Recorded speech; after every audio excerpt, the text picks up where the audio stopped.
Hello everyone, my name is Subhas. Today we will start a chapter force and pressure from class 8 and ये आपका जो है 11th chapter है ना। देखो यहाँ अपन बात करने वाले हैं दो क्वांटिटीज के बारे में। पहले अपन पढ़ने वाले हैं फोर्स के बारे में and then later we will discuss about pressure. So very first quantity is force. अब देखो बात यह है कि इसमें फोर्स का मतलब क्या होता है and what is the definition of force. तो यदि मैं सिंपल लैंग्वेज में बोलूँ आपको तो फोर्स इज सिंपली पुश और पुल, है ना। तो इसको अपन लिखते हैं ना एक बार कि force is defined as push और पुल। ठीक है, अब देखो इसमें कि इसका मतलब क्या हुआ। इसका मतलब यह है कि यदि किसी भी एक्टिविटी में आपको यह लगता हो कि वहां पर पुश या पुल वर्ड इन्वॉल्व हो रहे हैं, इट मींस कि वहां पर फोर्स भी अप्लाई हो रहे हैं, है ना।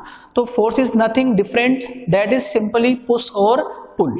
अच्छा, थोड़ा बहुत आपको मालूम भी होगा पहले से भी। जैसे मान लो कि नॉन लिविंग थिंग्स होती है ना, नॉन लिविंग थिंग्स वो अपने आप मूव नहीं कर सकती। जैसे मान लो कोई ऑब्जेक्ट है, डस्टर है, ये अपने आप मूव नहीं करता। इनको मूवमेंट में लेके आने के लिए, इनको मोशन में लेके आने के लिए आपको फोर्स लगाना पड़ेगा, है ना। तो जैसे लेट सपोज कि यहाँ पर एक ब्लॉक है ना, और अभी ये ब्लॉक रेस्ट के ऊपर है, ठीक है ना, क्योंकि ये अभी है ना यहाँ पर ब्लॉक रखा हुआ है। अब यदि आप चाहते हो कि ये ब्लॉक मूव करे तो मूव करने के लिए आपको इस ब्लॉक को पुश करना पड़ेगा या आपको इसको पुल करना पड़ेगा, है ना। तो सिंपली यदि आपने यहाँ पे पुश कर दिया तो भी यहाँ फोर्स एक्सर्ट हो गया, और यदि आपने इसको ब्लॉक को पुल कर लिया तो भी फोर्स यहाँ पे एक्सर्ट हो गया। तो फोर्स इज वेरी सिंपल, है ना। फोर्स इज वेरी सिंपल कि यदि कहीं पर भी पुश और पुल वर्ड आ रहा है तो वहां पर फोर्स एक्सर्ट हो गया है, ठीक है ना। ओके, तो मैं एक काम कर रहा हूँ, एक टेबल ड्रॉ करते हैं पहले। इस टेबल में यहाँ अपन लिखते हैं एक्टिविटीज कि कोई एक्टिविटी या कोई सिचुएशन, है ना, और आपको वहां पे कमेंट करना है कि पुश यहाँ पे काम में आ रहा है या यहाँ पर पुल काम में आ रहा है। और थर्ड कॉलम में बनेगा कि फोर्स एक्सर्ट हुआ या नहीं हुआ, फोर्स वहां पर एग्जिस्ट करता है या नहीं करता। तो जैसे फर्स्ट अपन लिखे यहाँ पर, तो लेट सपोज कि ओपनिंग ए ड्रॉवर कि ड्रॉवर को ओपन करना, ठीक है। तो एक ड्रॉवर मान लो आप, उस ड्रॉवर को अपने को ओपन करना है। अब ओपन करना एक एक्टिविटी है, बट आप सोचो यहाँ पर ध्यान से कि ओपन का मतलब क्या होता है कि अपन ने उसको पुल किया है ना। तो यहाँ पे जो पुल वर्ड है वो काम में आएगा, और यदि यहाँ पे पुल हो गया तो डेफिनेटली फोर्स भी यहाँ पर एग्जिस्ट करता है, ठीक है ना। Opening a drawer. सेकेंड अपन बात करें, जैसे मान लो kicking a football. Let's suppose कि एक फुटबॉल है, उसको मैं किक कर रहा हूं, ठीक है ना। यहां से किक करूंगा तो किक करने से क्या होता है कि जो फुटबॉल होगा वो दूर जाएगा आपसे, है ना। और यदि दूर जा रहा है तो इसका मतलब क्या हुआ कि वो पुश हो गया वहां से। तो इस वाले एक्टिविटी में पुश जो है वो इन्वॉल्व हो रहा है, और यदि पुश यहाँ पे इन्वॉल्व हो गया तो यहाँ पर भी फोर्स एक्सर्ट हो गया, है ना। इसके अलावा जैसे मान लो कि एक और अपन एग्जाम्पल लेवे, लिफ्टिंग ए बुक। जैसे मान लो कि एक बुक है जो अभी रखी हुई है टेबल के ऊपर, है ना। यदि इस बुक को मैं लिफ्ट कर लूं, है ना, ऊपर की ओर उसको उठा लूं मैं यहाँ पर बुक को, तो लिफ्ट करने का मतलब क्या है, उसको पुल कर रहे हैं अपन। लिफ्टिंग भी एक एक्टिविटी है, बट इसमें यदि अपन इसको कैटेगराइज करें इसको अपन दो चीजों में कि यहाँ पे पुश आ रहा है, यहाँ पे पुल आ रहा है। तो लिफ्ट करना मतलब कि उसको पुल करना, है ना। पुश करने से कभी भी कोई चीज लिफ्ट नहीं हो पाती है। लिफ्ट करने के लिए you have to pull it. तो यहाँ पर जो पुल वर्ड है वो इन्वॉल्व हो रहा है, और यदि पुल यहाँ पे वर्ड इन्वॉल्व हो गया तो यहाँ पे फोर्स भी क्या है, एग्जिस्ट कर रहा है ना। तो अभी अपन ओनली ये चेक कर रहे हैं कि फोर्स जो है वो किन किन एक्टिविटी में काम कर रहा है और किस में काम नहीं करेगा। अच्छा, यदि अपन और बात करें कि जैसे मान लो लेट सपोज कि, है ना, hitting a ball by batsman, कि एक मान लो बैट्समैन है वो बैटिंग कर रहा है और उसने एक बॉल को हिट कर दिया। तो हिट करने से क्या होता है कि बॉल दूर जाएगी उससे। तो मतलब कि बेसिकली यहाँ पर वो उसको पुश कर रहा है। हिटिंग करना भी एक एक्टिविटी है, बट हिट का यदि अपन देखें कि मतलब क्या है यहाँ पर, तो हिट का मतलब है पुश करना। तो यहाँ पर पुश जो है वो यहाँ पे इन्वॉल्व हो गया, और पुश यदि इन्वॉल्व हो रहा है तो यहाँ पे भी फोर्स एक्सर्ट होएगा। तो these are some very basic example which you observe in your daily life कि जहां पे फोर्स काम करता है ना। तो इसको आप नोट कर ले एक बार ना, और अपना आगे मूव करते हैं। ठीक है, ये हो गया फोर्स के बारे में सिंपल सा एक इंट्रोडक्शन कि फोर्स कब प्ले में आता है, फोर्स कब रोल में आता है ना। ओके, अब देखो इसमें अपन नेक्स्ट मूव करते हैं इसमें। तो नेक्स्ट अपन पढ़ने वाले हैं force are due to an interaction. तो सेकंड आपका इसका यूनिट रहेगा वो रहेगा force are due to interaction, due to interaction. इसका मतलब क्या हुआ, देखो इसमें यहां पे पहली बात तो एक वर्ड आ रहा है इंटरेक्शन, कि इंटरेक्शन क्या होता है। इंटरेक्शन का मतलब होता है कांटेक्ट में आना, कांटेक्ट में आना। मतलब कि फोर्स कब बिल्डअप होगा, कब क्रिएट होगा, जब भी दो चीजें इंटरेक्ट होगी, कांटेक्ट में आएगी। जैसे लेट सपोज कि एक एग्जांपल ले अपन यहां पर कि ये मान लो एक ब्लॉक है ना, और ये ब्लॉक अभी रेस्ट के ऊपर है, ठीक है। और यदि एक यहां पे मान लो एक पर्सन है जो इसके साइड में खड़ा है यहां पर ना, ठीक है। और अभी देखो इस पर्सन में और इस ब्लॉक में कोई इंटरेक्शन नहीं है, बिल्कुल सेपरेटली ये यहां पे खड़ा है और ब्लॉक यहां रखा हुआ है। तो बिना इंटरेक्शन के फोर्स नहीं बन पाएगा, है ना, और बिना फोर्स के बॉडीज मूव भी नहीं करती है। तो अभी जब तक ये आदमी जो है इससे कांटेक्ट में नहीं आएगा, ये ब्लॉक क्या रहेगा आपका, रेस्ट के ऊपर रहेगा। अब यदि ये चाहता है कि ये ब्लॉक मूव करे, है ना, तो ब्लॉक को मूवमेंट में लेके आने के लिए इस आदमी को इस ब्लॉक को टच करना पड़ेगा। और टच करने का मतलब क्या है यहाँ पे, इंटरेक्शन। टच करेगा तो मे बी कि ब्लॉक चले आपका, मोशन में आए, और मोशन में आने का मतलब क्या, वहां पे फोर्स एक्सर्ट हो गया। तो यही इसका थीम है इस लाइन का कि forces are due to interaction, without interaction we can't create a force, है ना। फोर्स को बिल्डअप होने के लिए, एग्जिस्ट होने के लिए दो चीजों में इंटरेक्शन जरूरी है, कॉन्टेक्ट का होना बहुत जरूरी है, ठीक है ना। जैसे मान लो एक और अपन काम करें कि लेट सपोज कि यहां पर एक कार है ना, ये मान लो एक कार है, और इस कार को यहां पे मान लो अपने इसको ना, एक कार मान लो यहां पे खड़ी है और एक पर्सन है जो इसके बगल में यहां खड़ा है साइड में। अब जब तक कार में, इस कार में और पर्सन में इंटरेक्शन नहीं होगा तो ये कार मूव नहीं करेगी, है ना। तो यदि ये पर्सन इसके ऊपर फोर्स लगाना चाहता है तो उसके लिए इस पर्सन को, कार को टच करना पड़ेगा, मतलब कि इसको पुश करना पड़ेगा, है ना। और पुश तभी कर पाएगा जब ये इंटरेक्शन में आएगा, इंटरेक्ट होगा। तो यदि ये इसको टच करेगा तो ये कार मूव करेगी, है ना। तो यहां भी अपन देख पा रहे हैं इजीली कि फोर्स क्रिएट करने के लिए इसमें और इसमें इंटरेक्शन का होना बहुत जरूरी है। तो यही अपन ने पढ़ा है इसमें कि forces are due to interaction. Okay, आगे देखो इसमें, आगे अपन इसमें बात करेंगे कि फोर्स जो है वो कैसी क्वांटिटी है ना। फोर्स को अपन थोड़ा और इसको अपन स्टडी करेंगे कि फोर्स का पूरा मतलब क्या होता है ना। तो यहां पे एक पॉइंट आएगा कि force is A vector quantity, force is A vector quantity, vector quantity. अब आई थिंक कि ये आपके लिए एक नया वर्ड है कि वेक्टर क्या होता है। देखो वेक्टर क्या होता है, आप यूं समझिए इस चीज को कि फिजिक्स में या साइंस में जो भी क्वांटिटी होती है जो पढ़ते हैं अपन, जैसे मान लो फोर्स पढ़ लिया, वर्क पढ़ लिया, पावर, एनर्जी, है ना, जो भी अपन पढ़ रहे हैं या आप पढ़ने वाले हो, है ना, उन सारी क्वांटिटीज को मेनली अपन दो कैटेगरी में डिवाइड कर सकते हैं। कि जो फिजिकल क्वांटिटी है, फिजिकल क्वांटिटी, इसका मीनिंग क्या हुआ कि जो फिजिक्स में अपन पढ़ते हैं, साइंस में अपन पढ़ते हैं, वो क्वांटिटी जो है वो दो टाइप की हो सकती है। या तो क्वांटिटी आपकी कैसी होगी, स्केलर होगी, या वो क्वांटिटी जो है वो कैसी होगी, वेक्टर होगी, वेक्टर, VECTOR, वेक्टर क्वांटिटी। अब सवाल ये आता है यहां पर कि सर कौन सी क्वांटिटी स्केलर क्वांटिटी होगी और कौन सी क्वांटिटी आपकी वेक्टर क्वांटिटी होगी। तो देखो इनका सिंपल फंडा है, बिल्कुल ही इनका जो कॉन्सेप्ट बिल्कुल आसानी है कि ऐसी क्वांटिटीज जिनमें डायरेक्शन इंपॉर्टेंट नहीं होती है, जिनमें डायरेक्शन इंपॉर्टेंस नहीं रखता है, उन क्वांटिटीज को अपन बोलते हैं स्केलर क्वांटिटी। और जिन क्वांटिटीज में डायरेक्शन का इन्वॉल्वमेंट होता है, या आप ये बोल दीजिए कि जिन क्वांटिटीज को कंप्लीटली डिफाइन करने के लिए, इंट्रोड्यूस करने के लिए डायरेक्शन भी जरूरी होती है ना, तो उनको अपन बोलते हैं वेक्टर क्वांटिटी, है ना। तो यहां पे सिंपल लिखवा रहा हूं मैं आपको, डायरेक्शन, है ना, doesn't matter, direction doesn't matter, है ना, इस केस में तो, और इस केस में direction matter, direction do matter, ठीक है ना। अब देखो आप सवाल वापस से अपन यहां आते हैं अपन इसमें कि फोर्स को वेक्टर क्यों बोल रहे हैं अपन, कि फोर्स जो है वो वेक्टर क्वांटिटी क्यों है, क्योंकि फोर्स के केस में या फोर्स को इंट्रोड्यूस करने के लिए डायरेक्शन का मालूम होना बहुत जरूरी है। जैसे मान लो कि मैं एक फोर्स लगाऊं यहां पर, है ना, लेट सपोज कि मैंने फोर्स लगा दिया यहां पर, इस बोर्ड को मैं पुश कर रहा हूं नीचे की ओर, है ना, ऐसे पुश कर रहा हूं। देखो अभी फोर्स लगा रहा हूं मैं इस साइड में, ये है डायरेक्शन ऑफ फोर्स। अब यदि मैं यही फोर्स, इतना ही फोर्स ऐसे उल्टा लगाऊं, इस बोर्ड को मैं पुल करूं, तो देखो आप चेक करो कि उस टाइम पर जब पहले वाले केस में यहां पर कुछ भी इफेक्ट नहीं क्रिएट हुआ था, ये बोर्ड, है ना, रेस्ट पे रहा।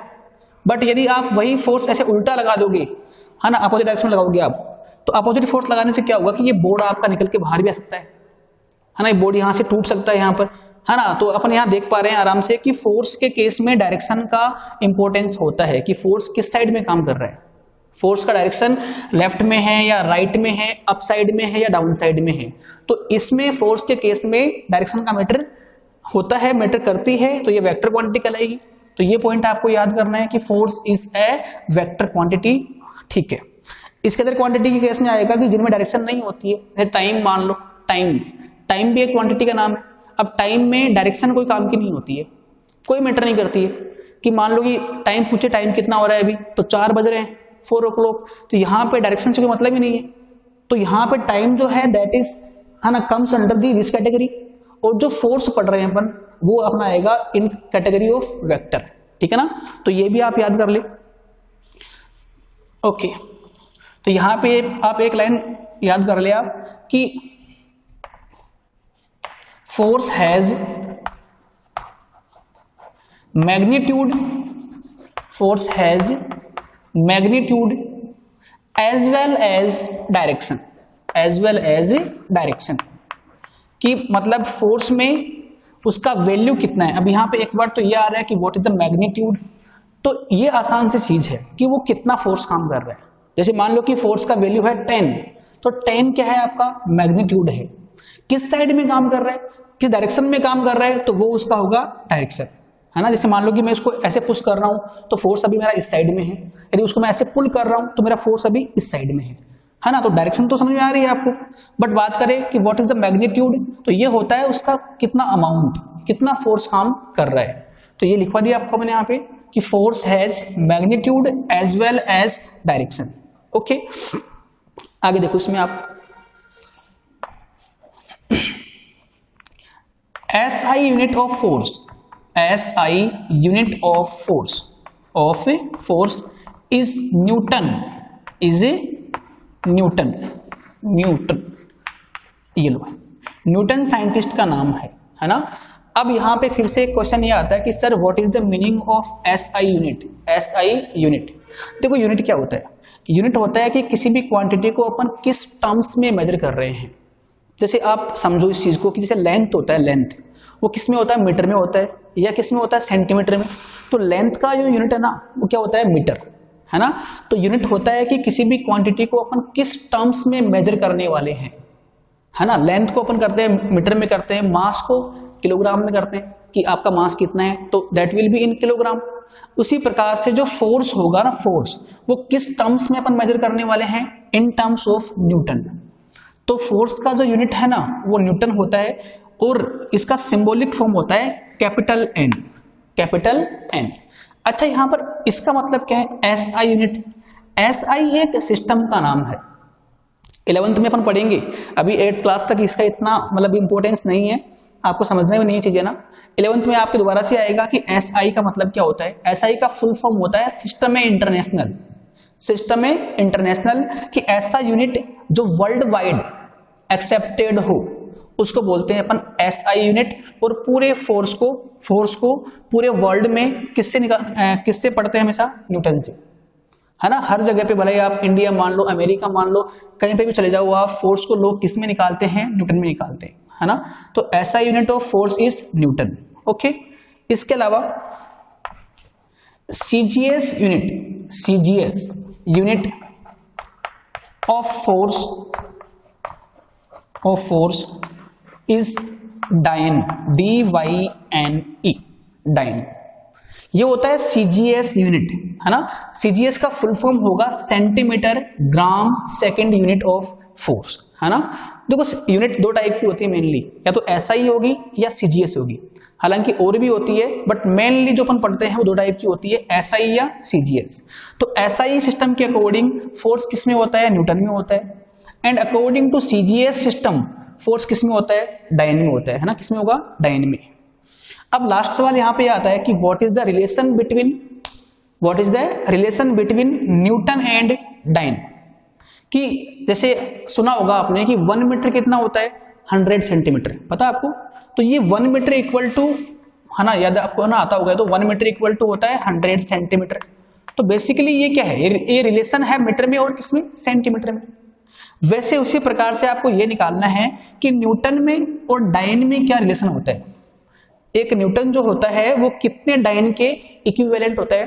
तो इसके लिए आप ये याद कर लेना, रिलेशन जो होता है इसमें वो होता है 1 न्यूटन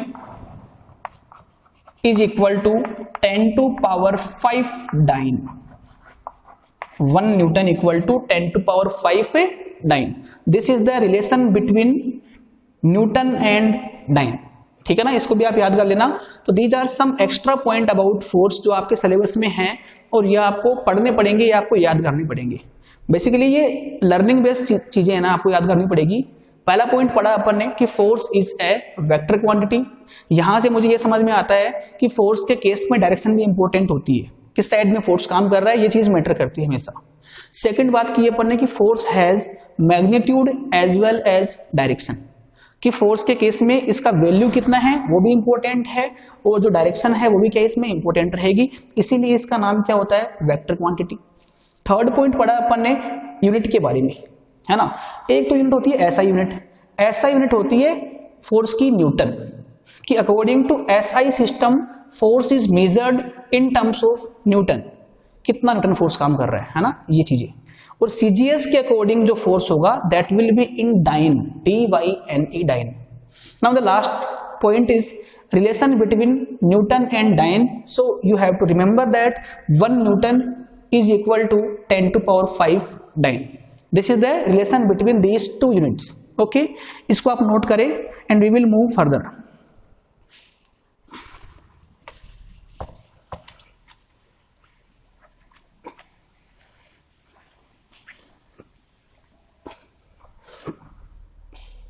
देखो नेक्स्ट जो आपका यूनिट आएगा, टॉपिक आएगा इसके अंडर में, वो आएगा exploring forces.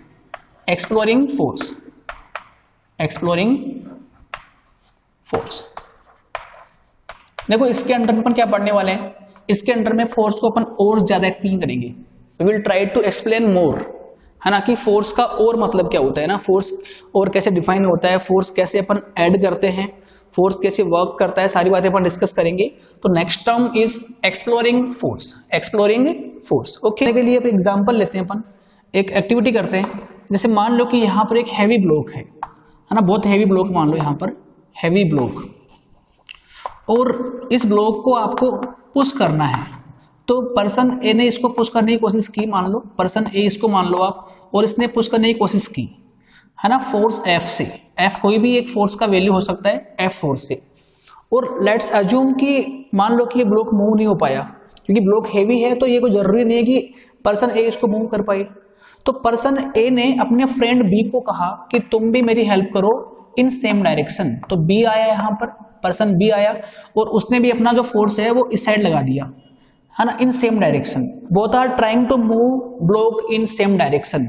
As you can see in diagram कि इसका फोर्स जो है ए का वो भी इस साइड में एक्ट कर रहा है, और फोर्स ड्यू टू बी भी क्या है, अपना राइट की ओर ही काम कर रहा है, ठीक है ना। तो यहाँ पे आप ऑब्जर्व कर सकते हो कि it is easier to move now, अब ये ब्लॉक मूव करेगा, है ना। तो यहाँ पे देखो, और ये केस 1 हो गया, मान लो केस 1 ये हो गया कि when both forces are acting in same direction then it is easy to move the block, it is easy to move the block. अब केस 2 अपन बनाए एक बार के लिए, और मान लो कि वही सेम ब्लॉक है यहाँ पर, और पर्सन ए मान लो यहाँ खड़ा है ना, फ्रेंड पर्सन ए यहाँ खड़ा है, और उसका जो फोर्स है वो एफ है अभी भी इस साइड में ही, बट उसने अपने फ्रेंड बी को ये कहा कि तुम इसको पुश करो अपोजिट डायरेक्शन में। तो बी मान लो यहाँ आ गया, है ना, और उसने इस ए के अपोजिट में इसको पुश किया एफ से, मान लो। तो यहां पर आप देख पा रहे हो कि it is more difficult to push it, now ये ब्लॉक को पुश करना और भी मुश्किल हो गया। मतलब कि देखो, दो पर्सन है, ब्लॉक सेम है, पर्सन सेम है, जब उनके फोर्सेस सेम डायरेक्शन में है तो एक अलग ही इफेक्ट जनरेट हो रहा है ना, then it is easy to move block. But वही दो फ्रेंड है, वही ब्लॉक है, सेम कुछ सब कुछ सेम है, बट यदि जो फोर्सेस का डायरेक्शन है वो उल्टा हो गया, ऑपोजिट हो गया, इस केस में it is more difficult to move it, है ना।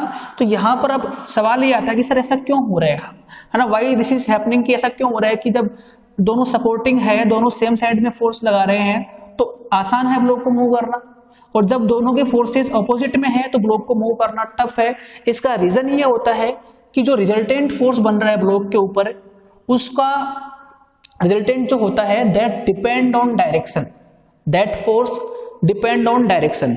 इस वाले केस में रिजल्टेंट फोर्स जो बनेगा वो ज्यादा बनता है, स्ट्रॉन्ग बनता है, और इस केस में रिजल्टेंट फोर्स जो बनता है वो वीक बनता है, क्योंकि यहां पर दोनों फोर्स क्या है, रेजिस्ट कर रहे हैं दूसरे को, ये इसको अपोज कर रहा है, ये इसको अपोज कर रहा है। इस वाले केस में दोनों फोर्स क्या है, सपोर्टिंग नेचर के हैं, तो यहां पर जो रिजल्टेंट फोर्स बनेगा, नेट फोर्स बनेगा, that will be strong force, और यहां पर जो रिजल्टेंट बनेगा वो आपका वीक बनेगा। तो यहां आपको याद ये करना है, पॉइंट 1 आपको ये डालना है कि इफ, है ना, पॉइंट 1 ये है कि if forces are in same direction, are in same direction, are in same direction, as you can see in case 1 that forces are in same direction, then the net force, resultant force, net force is equal to the addition of both forces Fa plus Fb। ये होता है कि इस वाले time पर जो net force act कर रहा है, कुल फोर्स जो एक्ट कर रहा है, टोटल फोर्स जो एक्ट कर रहा है वो कितना होगा, Fa plus Fb। तो कब, जब फोर्स क्या हो, सेम डायरेक्शन में हो, है ना। और सेकंड पार्ट बनेगा आपका कि if forces are in opposite direction, are in opposite direction, then total force और net force are is comes from difference of these forces Fa minus Fb। these things you have to remember to add two forces, that if forces are acting in same direction then resultant force will comes from the addition, and if forces are acting in opposite direction then resultant force comes from difference of these forces, है ना। तो ये आपको याद करना पड़ेगा। Okay, जैसे मान लो कि अपन यहाँ की बात करें कि लेट सपोज कि इसका जो फोर्स है वो मान लो 10 न्यूटन है, कितना मान लिया अपन ने, 10 मान लिया, और जो B है उसका भी फोर्स मान लो कितना है, 10 है, तो what is the net force, तो 10 + 10 दैट विल बी 20 न्यूटन, है ना। तो पहले केस में जो नेट फोर्स आया वो कितना, 20 न्यूटन आया, जो कि एक स्ट्रॉन्ग फोर्स बन गया कंपैरेटिवली 10 फोर्स, है ना। तो स्ट्रॉन्ग फोर्स बना है तभी तो ब्लॉक इजी मूव कर पाएगा। और इस केस की बात करें तो देखो 10 फोर्स इसका भी है 10 न्यूटन, और 10 न्यूटन फोर्स का इसका भी है, तो नेट फोर्स क्या आएगा, 10 - 10, and that will be equal to 0 newton. 10 - 10 मैंने एग्जांपल लिया है उसके लिए बता रहा हूं मैं आपको, 10 - 10 दैट विल बी 0, और यहां आप देख पाओगे कि जो नेट फोर्स है वो उल्टा कम होके आ रहा है, कम हो गया, और फोर्स नेट कम हो गया, इसीलिए इस ब्लॉक को मूव करना मुश्किल है इस टाइम पर, इस केस में, है ना। तो this is something very interesting about force, that force can't added easily. To add forces you have to, है ना, you have to pay your attention on direction also, that in which directions forces are acting. If forces are acting in same direction then resultant will be a strong, and that will be equal to Fa plus Fb. Fa means force because of A, and Fb means force because of B person. And if forces are in opposite direction then the net force will be equal to difference of individual forces, like this Fa minus Fb, जो आप यहां देख पा रहे हो, है ना। तो ये आपको याद करना है। बाकी देखो अभी अपन ने दो ही बातें की है कि या तो फोर्स क्या होंगे इन सेम डायरेक्शन, या फोर्सेस क्या होंगे इन ऑपोजिट डायरेक्शन। तो यहां पर तो नेट निकाल लेंगे अपन, आराम से फाइंड कर लेंगे। बट मान लो कि दो फोर्स ऐसे एक्ट कर रहे हैं कि ना तो वो सेम डायरेक्शन में है ना अपोजिट में है, जैसे एक काम करेगी, मान लो कि एक ब्लॉक है, ठीक है, ये ब्लॉक है। अब इस ब्लॉक पे एक फोर्स तो इधर काम कर रहा है Fa, ये एक फोर्स है Fa, कोई भी इसका वैल्यू हो सकता है, और एक फोर्स है Fb जो इस साइड में एक्ट कर रहा है, वो किसी एंगल पे एक्ट कर रहा है। तो अभी जो नेट फोर्स आएगा वो कुछ अलग ही आएगा, वो ना तो इससे मिलेगा आपको, ना ही इससे आएगा। अब ये इसका जो नेट फोर्स है we will learn in 11th class, अभी नहीं, अभी आपको ओनली दो ही केस पढ़ने हैं इसमें कि if forces are in same direction then this will happen, and if forces are in opposite direction then this will happen. Okay, now moving forward, next topic is effect of force. Okay, effect of force.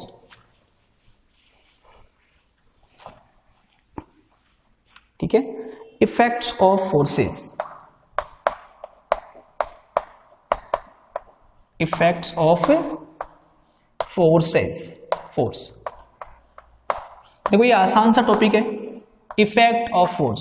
नाम से भी आपको थोड़ा appear हो रहा होगा कि यहां अपने को पढ़ना है कि एक फोर्स की वजह से क्या हो सकता है, इफेक्ट ऑफ फोर्स, है ना, what a force can do. Okay, what a force can do. तो देखो यहां पर दो इफेक्ट होते हैं फोर्स के, कि फोर्स के लगने से दो इफेक्ट जनरेट हो सकते हैं। पहला आएगा अपना it can change state of motion, state of motion।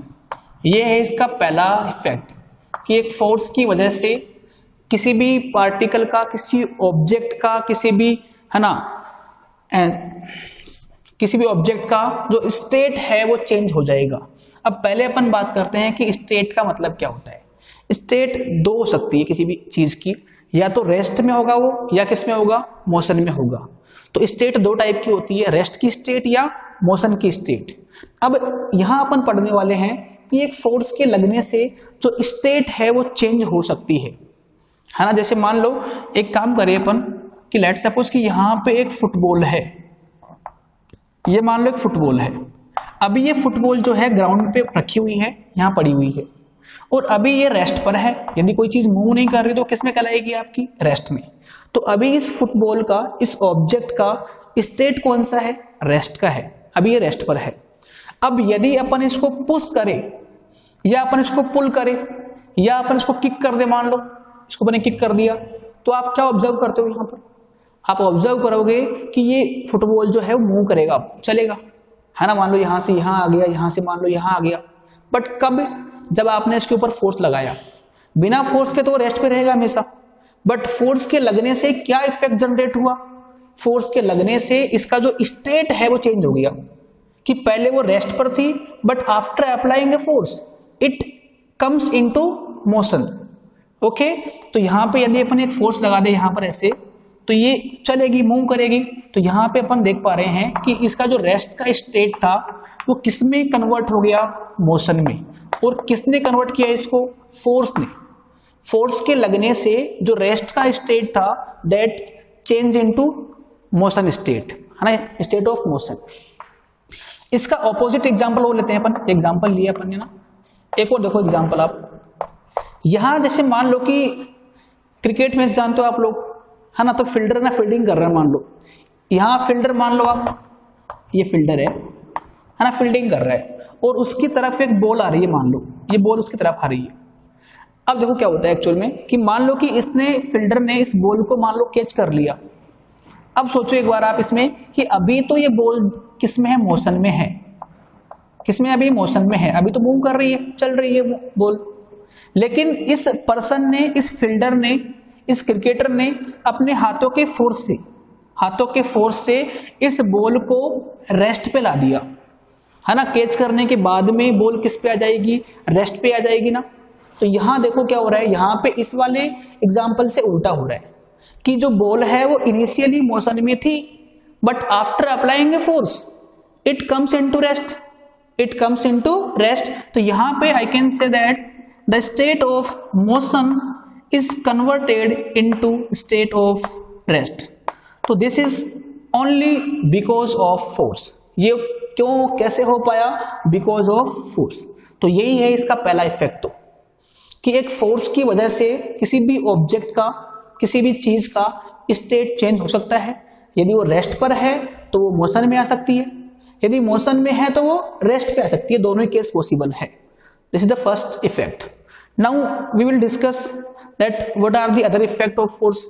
इसके अलावा, तो इसके अलावा इसका एक और इफेक्ट आपको पढ़ना होता है। देखो आप जो सेकंड इफेक्ट पढ़ रहे हैं अपन, वो है फोर्स कैन चेंज। ये सेकंड इफेक्ट है, force can change, force can change shape of an object, shape of an object, है ना। ये आसान है बिल्कुल, जैसा नाम दिख रहा है आपको उतना ही आसान ये भी है, कोई बड़ी बात नहीं इसके अंदर, कि एक फोर्स के लगने से किसी ऑब्जेक्ट का शेप चेंज हो जाएगा, आकार, है ना, कि जो उसका शेप जो पहले था वो रह नहीं पाएगा। जैसे लेट सपोज की एग्जांपल लेते हैं अपन, जैसे यहाँ पे मान लो ये वॉल है, दीवार है ना, वॉल, और यहाँ इस वॉल से मैंने एक स्प्रिंग को बांध दिया। ये स्प्रिंग है, ये है अपना स्प्रिंग। देखा आपने कभी स्प्रिंग को? अभी जो स्प्रिंग है वो है नेचुरल लेंथ के ऊपर है, मतलब कि ना तो इसमें एक्सपेंशन है ना इसमें कंप्रेशन है, ये नेचुरल लेंथ के ऊपर रखा हुआ स्प्रिंग है। बस इसका जो एक एंड है वो अपन ने यहां से क्लैंप कर दिया। अब यदि मैं एक काम करूं कि इस स्प्रिंग के इस एंड को मैं इस साइड में पुल करूं, फोर्स लगा के पुश कर रहा हूं, पुल कर रहा हूं, है ना, तो सोचो कि व्हाट कैन हैपन, है ना। It is very easy to, है ना, विजुअलाइज इट दैट इस स्प्रिंग का जो लेंथ होगा दैट विल इंक्रीजेस। यदि आपने फोर्स यहां लगाया है तो इसका लेंथ बढ़ जाएगा। पहले इसका लेंथ ओनली इतना ही था, बट फोर्स आपने ऐसे लगाया है इसके ऊपर, आपने इसको पुल किया है, तो उस केस में इसका लेंथ बढ़ जाएगा। अब बताओ कि इस फोर्स के लगने से स्प्रिंग का जो शेप है वो चेंज हो या नहीं हुआ? इस फोर्स के लगने से इस स्प्रिंग का जो लेंथ है, जो शेप है वो चेंज हो गया। देख पा रहे हो आप? वही मैंने आपको यहाँ पे लिखवाया है कि force can change shape of an object, shape of an object. Okay, यदि इसका उल्टा काम करते हैं अपन, कि मान लो कि मैं ये फोर्स ऐसे लगाता, पुश करता, तो उस केस में यहाँ पे कंप्रेशन आता, ये स्प्रिंग का साइज कम हो जाता। बट भले स्प्रिंग का साइज कम हो, भले स्प्रिंग का साइज बढ़ जाए, दोनों ही बार में जो शेप इसकी है वो डिस्टर्ब हो गई है। तो यही अपन पढ़ रहे हैं, force can change shape of an object. Okay, example लिख लेना आप इसका। We can change shape of an spring, shape of a spring by pulling और पुशिंग इट, बाई पुलिंग और पुशिंग इट, है ना। एक स्प्रिंग को पुल करने से या पुश करने से दोनों ही केसेस में उसका जो शेप है वो चेंज हो जाएगा, है ना। इसके अलावा बहुत सारे एग्जांपल और भी हो सकते हैं जो आप डेली आप ऑब्जर्व करते हो। जैसे आप खुद ट्राई करो इस चीज को कि और क्या हो सकता है। जैसे अपन घर में अपना आटा गूंथते हैं, है ना, जब अपन रोटी बनाते हैं, खाना बनाते हैं ना, तो अपना आटा गूंथते हैं, तो जो आटे का जो शेप है वो बार बार क्या होता है, मोल्ड होता है ना। पहले किसी और शेप का होता है, और फोर्स लगाने से, आटा गूंथने का मतलब क्या है, फोर्स का लगाना, फोर्स एक्सर्ट करना हाथों से, तो वहां पर उस आटे का जो शेप है बार बार क्या होता है, चेंज होता रहता है। तो वो भी क्यों हो पा रहा है, बिकॉज ऑफ ओनली शेप, है फोर्स। ओके, इसके अलावा जैसे मान लो कि एक बैलून है, ये मान लो बैलून है, यदि इस बैलून का अभी जो ओरिजिनल शेप है ये वाला है, तो आपको दिख पा रहा है बैलून है। अब यदि हम इसको चारों ओर से कंप्रेस करें, अच्छा कंप्रेस करने का मतलब क्या है, just we are applying a force, we are applying a force, तो उस केस में इस बैलून का शेप डिक्रीज हो जाएगा। अभी तो इसका शेप इतना बड़ा है, यदि फोर्स लगाएंगे अपन तो ये साइज छोटी हो जाएगी, इसकी साइज कम हो जाएगी, है ना। इसका साइज मान लो कि अब ये हो गया, तो अब देख पा रहे हो आप कि इसका साइज डिफॉर्म हो गया, इसका साइज क्या हो गया, डिफॉर्म हो गया, डिस्टर्ब हो गया। तो यहां पर भी ये क्यों हो पाया, because of only force, force लगाने से ऐसा हुआ है। तो this is the second effect of force.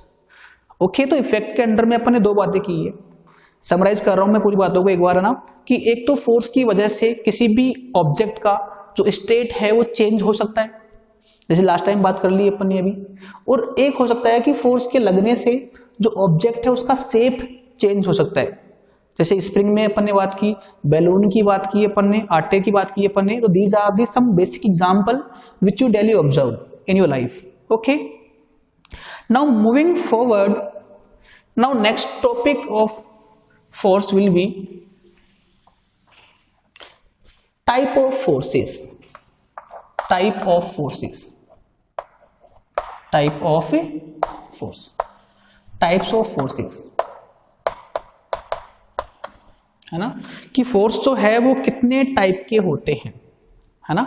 अभी तो जो अपन बातें कर रहे हैं अब तक वो सारी ये कॉमन बातें कर रहे हैं, अपन जनरल बातें कर रहे हैं जो हर किसी फोर्स के लिए सही है, ट्रू है। बट अभी अपन now we are trying to classify the forces, कि फोर्स कितने टाइप के हो सकते हैं, है ना। तो देखो फोर्स जो होंगे मेनली दो टाइप के होंगे, है ना। फोर्स या तो कौन सा होगा, कॉन्टैक्ट फोर्स होगा, कॉन्टैक्ट फोर्स, और या कैसा होगा, non contact force, non contact force. अभी बहुत आसान है इनको रिकॉग्नाइज करना, इनको आइडेंटिफाई करना कि कब कौन सा फोर्स लग रहा है, किस नेचर का। यदि फोर्स को अपन कॉन्टैक्ट फोर्स कब बोलेंगे और किसी भी फोर्स को अपन नॉन कॉन्टैक्ट फोर्स कब बोलेंगे, तो इट इज वेरी इजी कि यदि दो ऑब्जेक्ट में या ऑब्जेक्ट्स में फिजिकल कॉन्टैक्ट है ना, तो वो जो फोर्स होंगे will comes under the contact force. If there is a physical contact between bodies, between objects, then the force is known as contact force. And without any physical contact, बिना touch किए यदि force generate हो जाए तो वो आएगा under of non contact force category, है ना। अब देखो इनको समझना कुछ आसान है ना। अच्छा, एक और चीज, ये सारे फोर्सेज अपन 11th क्लास में और 12th में दोबारा से पढ़ाई करेंगे, स्टडी करेंगे इनकी। अभी ओनली जो बेसिक अपन आइडिया करेंगे इनके बारे में कि कॉन्टैक्ट का मतलब क्या होता है और कौन कौन से फोर्स जो होंगे इस कैटेगरी के अंडर में आएंगे और कौन कौन से फोर्स जो होंगे वो इस कैटेगरी के अंडर में आएंगे, ये अपन डिस्कस करने वाले हैं थोड़ा बहुत अभी। But later on 11th class में पूरा पढ़ना है आपको इस चीज को। 12th में अपन ये पढ़ते हैं नॉन कॉन्टैक्ट फोर्स, है ना। अच्छा देखो, अब इस कॉन्टैक्ट फोर्स में भी 3 फोर्स पढ़ेंगे अपन। पहला आपका आएगा muscular forces, muscular force, okay. Second आएगा इसमें mechanical force, mechanical force, okay. और थर्ड इसमें आएगा फ्रिक्शनल फोर्सेस, फ्रिक्शनल फोर्स, है ना।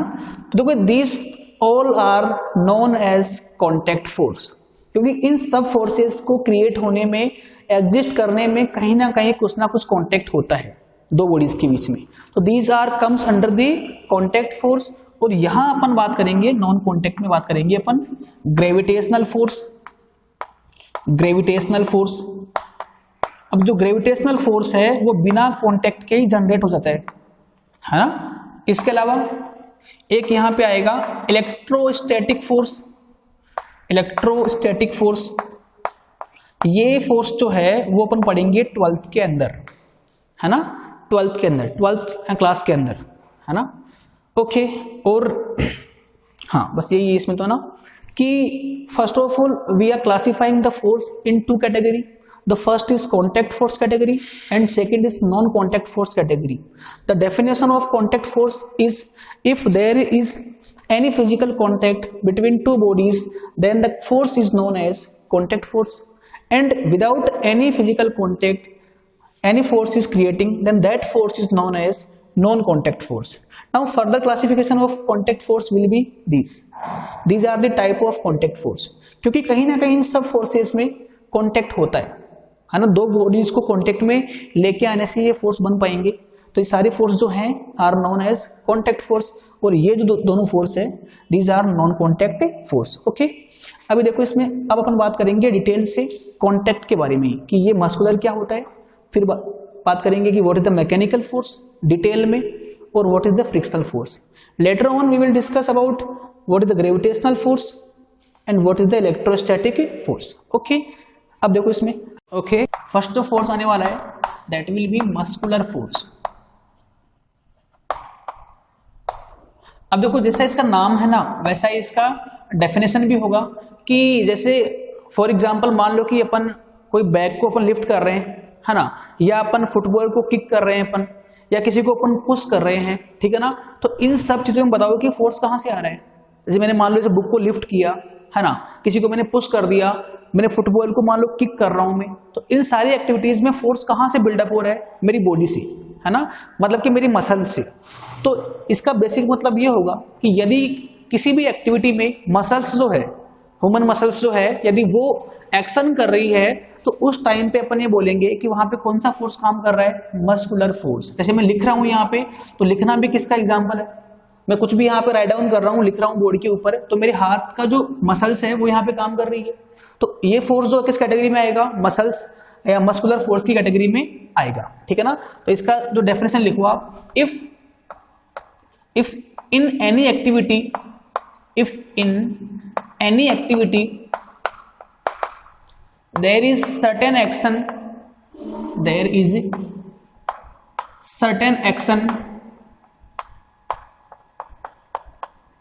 done by muscles, है ना, muscles of human and animals, then that force is called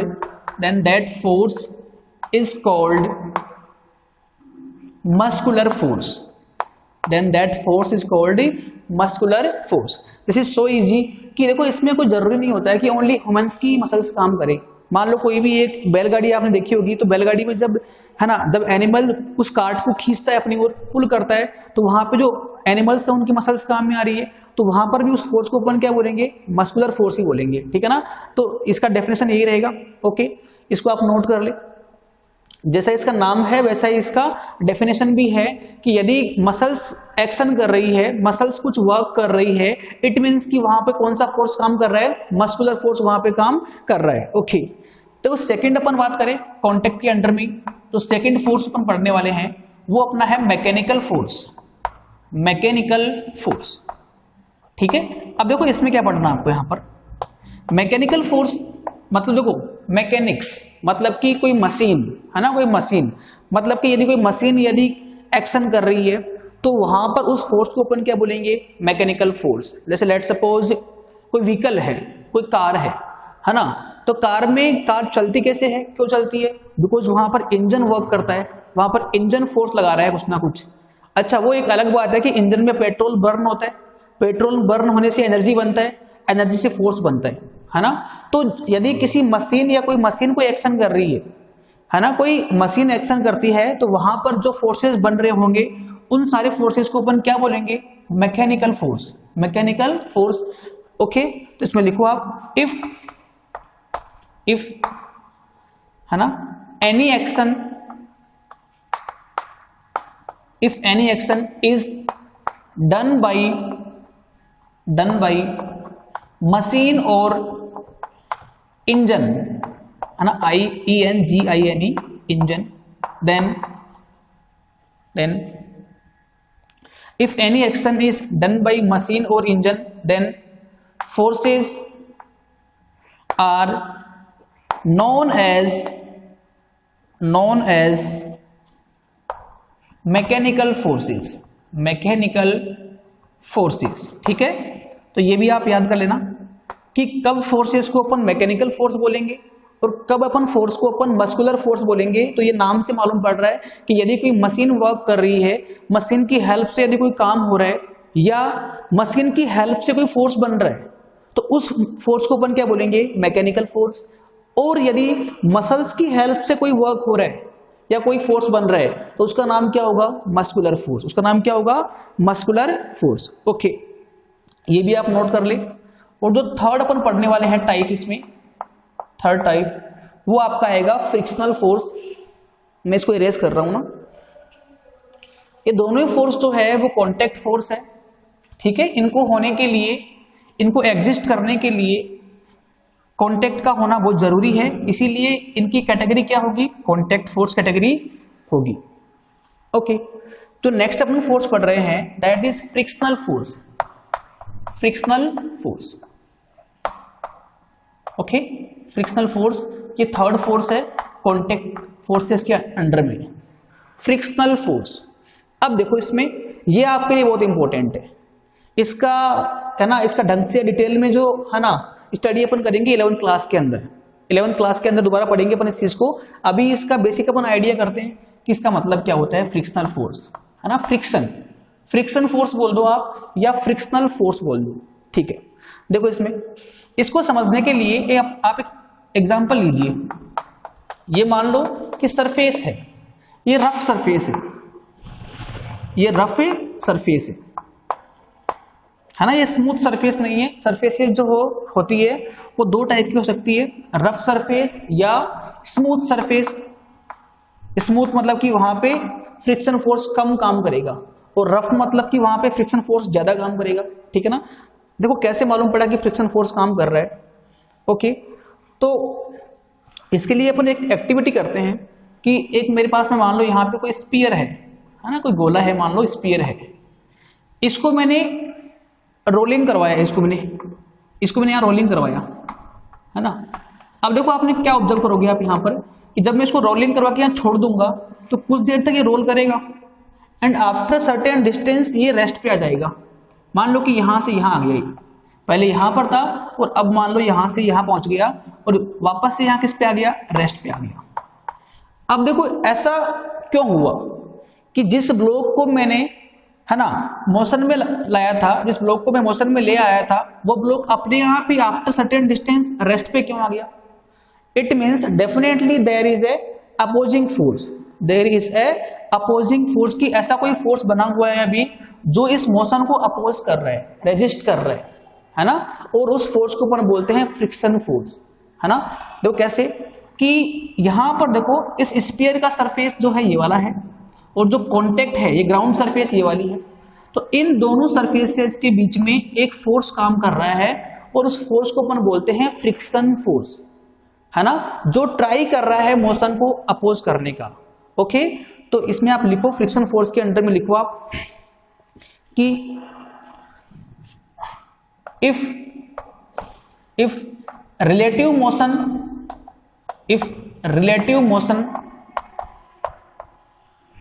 between two different surfaces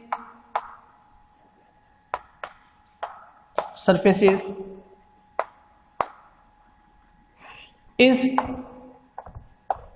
opposing, then the force is said to be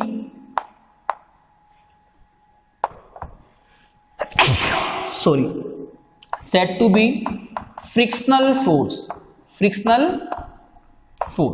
okay, समझो इस चीज को आप कि यदि दो सरफेसेस के बीच का जो मोशन है वो अपोज हो रहा है, जैसे मानो कि यहां पर जो इस स्फीयर की सरफेस थी और जो ग्राउंड की सरफेस है, अब देखो स्फीयर की सरफेस मूव कर रही थी, मोशन कर रही थी, ऐसे ऐसे मूव कर रही थी, रोलिंग कर रही थी, बट वो अपोज हो रही है बिकॉज यहां पर इन दोनों के कॉन्टेक्ट पॉइंट पर या दोनों के कनेक्शन के ऊपर एक फोर्स बनेगा उल्टा, है ना।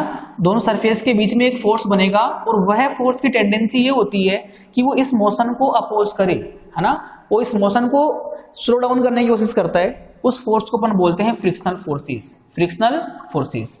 ओके, और देखो आपको यहां से आइडिया हो रहा होगा कि जितना रफ सरफेस होगा, मान लो रफ सरफेस है बिल्कुल ही, तो रफ सरफेस के लिए जो फ्रिक्शन फोर्स है वो स्ट्रांग होगा और यदि सरफेस स्मूथ है तो वहां पे इजीली मूव कर पाएगी, ठीक है ना।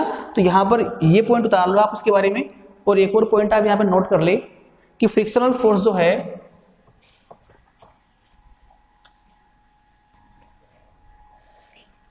तो अब अपन बात करेंगे नॉन कॉन्टैक्ट फोर्स। अब आपको मैंने कहा था यहां पर कि यहां पर अपन दो तीन फोर्स पढ़ने वाले हैं। जो पहला अपना फोर्स पढ़ रहे हैं अपन, तो फर्स्ट फोर्स है वो है मैग्नेटिक फोर्स। उसका नाम क्या है, मैग्नेटिक फोर्स।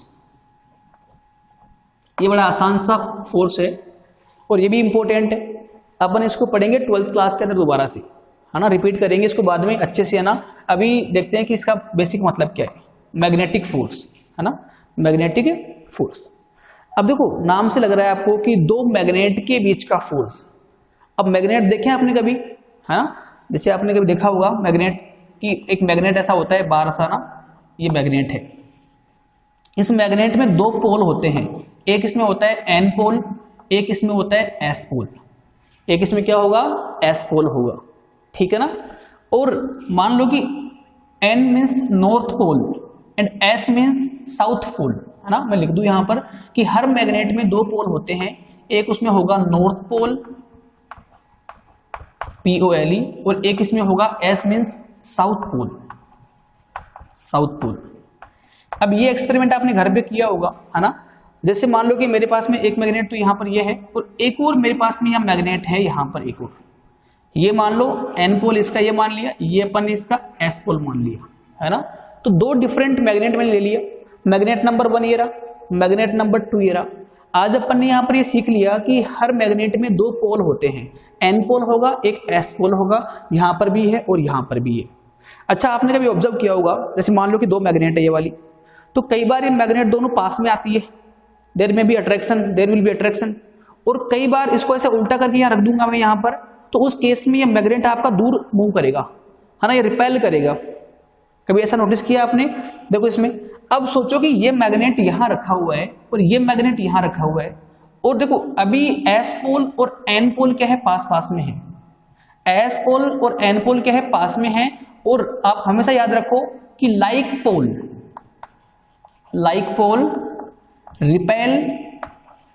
रिपेल करते हैं हमेशा, और जो अनलाइक पोल है, unlike pole they will attract. अब सोचना आप कि यहां पर इस मैग्नेट का एस पोल है और इस वाले मैग्नेट का यहां पर एन पोल है, तो दोनों पोल डिफरेंट है, ये एस है, ये एन नेचर का है। तो यहां मैं क्या बोलूंगा कि ये अनलाइक पोल है। कौन से पोल है ये? अनलाइक पोल है। और अनलाइक पोल में कौन सा फोर्स जनरेट होगा? अट्रैक्टिव फोर्स जनरेट होगा। तो आप नोटिस करना इस चीज को कि दोनों मैग्नेट जो है सडनली पास में आ जाएगी, ऐसे दोनों मैग्नेट दोनों पास में आ जाएगी, ये भी इधर मूव करेगी और ये वाली मैग्नेट भी आपकी इधर मूव करेगी। तो यहाँ पे बनेगा अट्रैक्शन का फोर्स। यहाँ कौन सा फोर्स बनेगा आपका? अट्रैक्शन का फोर्स। अब देखो कि हाउ वी कैन से कि ये जो फोर्स है वो नॉन कॉन्टेक्ट फोर्स है। देखो आप देख पा रहे हो यहाँ पे आप कि दोनों मैग्नेट में कोई कॉन्टेक्ट नहीं था। एक मैग्नेट यहाँ रखा हुआ था और एक मैग्नेट यहाँ रखा हुआ था, दोनों मैग्नेट दूर रखे हुए हैं, वहां कॉन्टेक्ट नहीं था पहले, बट फिर भी बिना कॉन्टेक्ट के ये फोर्स काम करे और दोनों मैग्नेट पास में आ गई। इस फोर्स को बोलेंगे मैग्नेटिक फोर्स। इस फोर्स का नाम क्या होगा? Magnetic force. और इस फोर्स को होने के लिए उन दोनों मैग्नेट में फिजिकल कांटेक्ट नहीं था, है ना, ऐसे टच में पहले नहीं थे, दूर पड़े हुए थे, अपने आप पास में आ गए, है ना। और यदि अपन एक और काम करें, जैसे मान लो कि मैं अब की बार मैग्नेट तो वही है, मान लो एक तो ये मान लो कि एन है इसका पोल, ये एस पोल है, ये है एक्टिविटी नंबर 1, एक्टिविटी नंबर 1।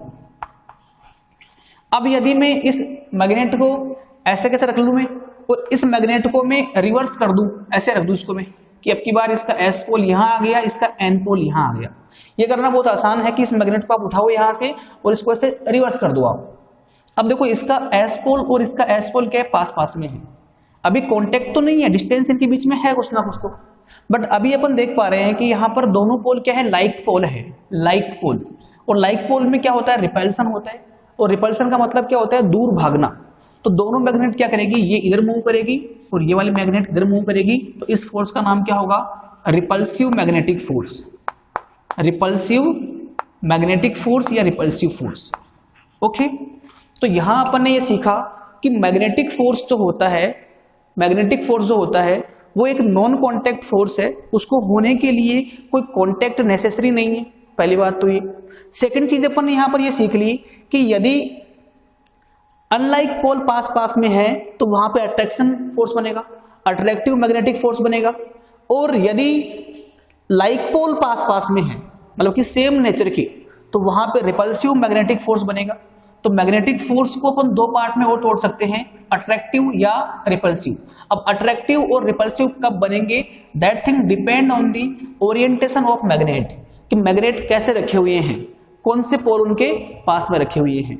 तो दिस इज कंप्लीट, है ना, idea, basic idea about magnetic forces, है ना। तो इतना आपने कर लिया नोट। आप एक और चीज इसमें लिखो, आप उतारो इसको आप। हाँ, इसका डेफिनेशन लिखो आप, डेफिनेशन इसका डेफिनेशन आसान सा रहेगा बिल्कुल ही,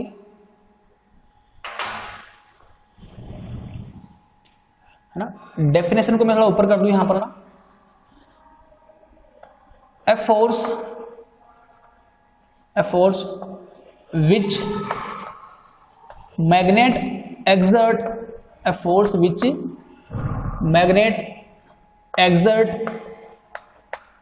on other magnet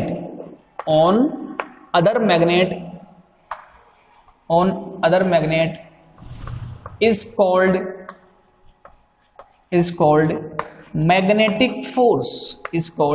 magnetic force, ये इसका डेफिनेशन जो बड़ा ही आसान सा डेफिनेशन है इसका। A force which is exerted by magnet on other magnet, है ना, इस मैग्नेट ने फोर्स यहां लगाया है, या आप ये बोल दो कि इस मैग्नेट ने फोर्स यहां पे एक्सर्ट किया है। तो a force which is exerted by a magnet on magnet, then that force is known as magnetic force, and in every magnet there are two poles. The first is north pole and second as is south pole. Okay, and if like poles, है ना, then there will be repulsion, and if there are unlike poles then there will be attraction force. ये अपन ने कर लिया, activity example ले लिया अपन ने, ठीक है। इसको आप नोट कर ले, मैग्नेटिक फोर्स इतना ही है। अभी आपके सिलेबस में 12th क्लास में अपन पढ़ेंगे इसके बारे में डिटेल से पूरा, कि कितना बनेगा फोर्स, किस साइड फोर्स बनेगा, बट वो बातें अपन अभी यहाँ नहीं करने वाले। यहाँ अपन ने ओनली ये सीख लिया, इसको आप नोट करें and we will move further. देखो इसमें जो सेकंड फोर्स अपन पढ़ रहे हैं इसमें नॉन कॉन्टैक्ट फोर्स की कैटेगरी के अंडर में, वो है अपना इलेक्ट्रोस्टैटिक फोर्स। इलेक्ट्रोस्टैटिक फोर्स ये है सेकंड फोर्स जो अपन पढ़ रहे हैं। देखो यहां क्या पढ़ना आपको, बेसिकली ये भी जो फोर्स है we will later study in 12th class. अभी नहीं पूरा ना, 12th में पूरा पढ़ेंगे इसको, अभी ओनली मतलब नॉर्मल सा इंट्रोडक्शन इसके बारे में वो देख रहे हैं अपन। इसमें आप पहले लिखो, it is force between two charged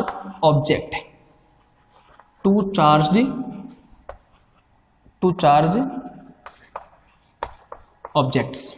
ये कि दो चार्ज ऑब्जेक्ट मान लो। अब चार्ज क्या होता है, अभी आपको थोड़ा बहुत आपको आइडिया होगा कि चार्ज जो होते हैं ना, वो दो टाइप के होते हैं, पॉजिटिव चार्ज या नेगेटिव चार्ज। तो दो चार्ज बॉडीज के बीच में जो फोर्स काम कर रहा है ना, दो चार्ज बॉडीज के बीच में जो फोर्स काम कर रहा है उसको अपन क्या बोलते हैं, इलेक्ट्रोस्टैटिक फोर्स, है ना। अच्छा, जैसे मान लो कि मेरे पास में एक बॉडी है, थोड़ा सा आइडिया आपको दोनों में, मान लो कि एक ये ऑब्जेक्ट है ना। अब इस ऑब्जेक्ट में इलेक्ट्रॉन भी होंगे, प्रोटॉन भी होंगे और न्यूट्रॉन भी होंगे, थोड़ा बहुत आइडिया ना। इलेक्ट्रॉन भी एक एसेंशियल पार्टिकल है, प्रोटॉन भी यहां पर होगा, यहां पे न्यूट्रॉन भी, ठीक है। तो अब देखो इस बॉडी के अंदर, ये बॉडी थी, इसमें इलेक्ट्रॉन भी है, प्रोटॉन भी है, इसमें न्यूट्रॉन भी है। अब यदि इस बॉडी में प्रोटॉन पार्टिकल्स जो है वो यदि एक्सेस के अंदर है, यदि वो एक्सेस में है, उनका अमाउंट ज्यादा है, तो ये बॉडी कहलाएगी आपकी पॉजिटिव चार्ज बॉडी। यदि बॉडी के अंदर नंबर ऑफ प्रोटॉन पार्टिकल्स ज्यादा होते हैं तो उस बॉडी को अपन क्या बोलते हैं, पॉजिटिव चार्ज बॉडी। और यदि किसी बॉडी के अंदर इलेक्ट्रॉन्स ज्यादा है ना, यदि किसी बॉडी के अंदर नंबर ऑफ इलेक्ट्रॉन्स ज्यादा एग्जिस्ट करते हैं तो उस बॉडी का नाम क्या होगा, नेगेटिव चार्ज बॉडीज। तो मैं यहां लिख दूं एक बार के लिए कि इफ, है ना, protons are more than electrons, more than electrons, then body is positive charge body, body is said to be positive charge body।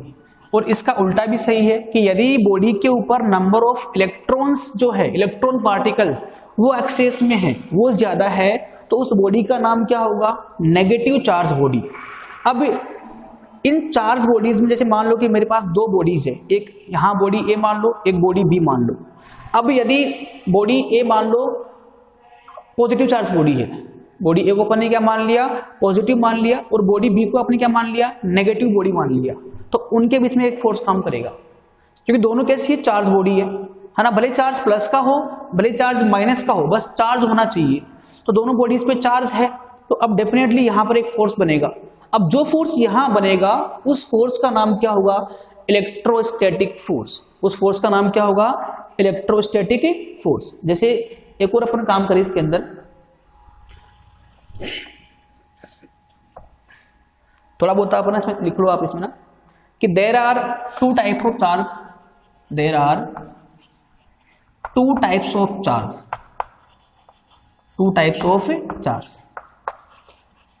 है ना। दो टाइप के चार्ज हो सकते हैं, या तो कैसा होगा? पॉजिटिव चार्ज होगा, या पॉजिटिव चार्ज बॉडी होगी, चार्ज बॉडी होगी, या बॉडी कैसी होगी?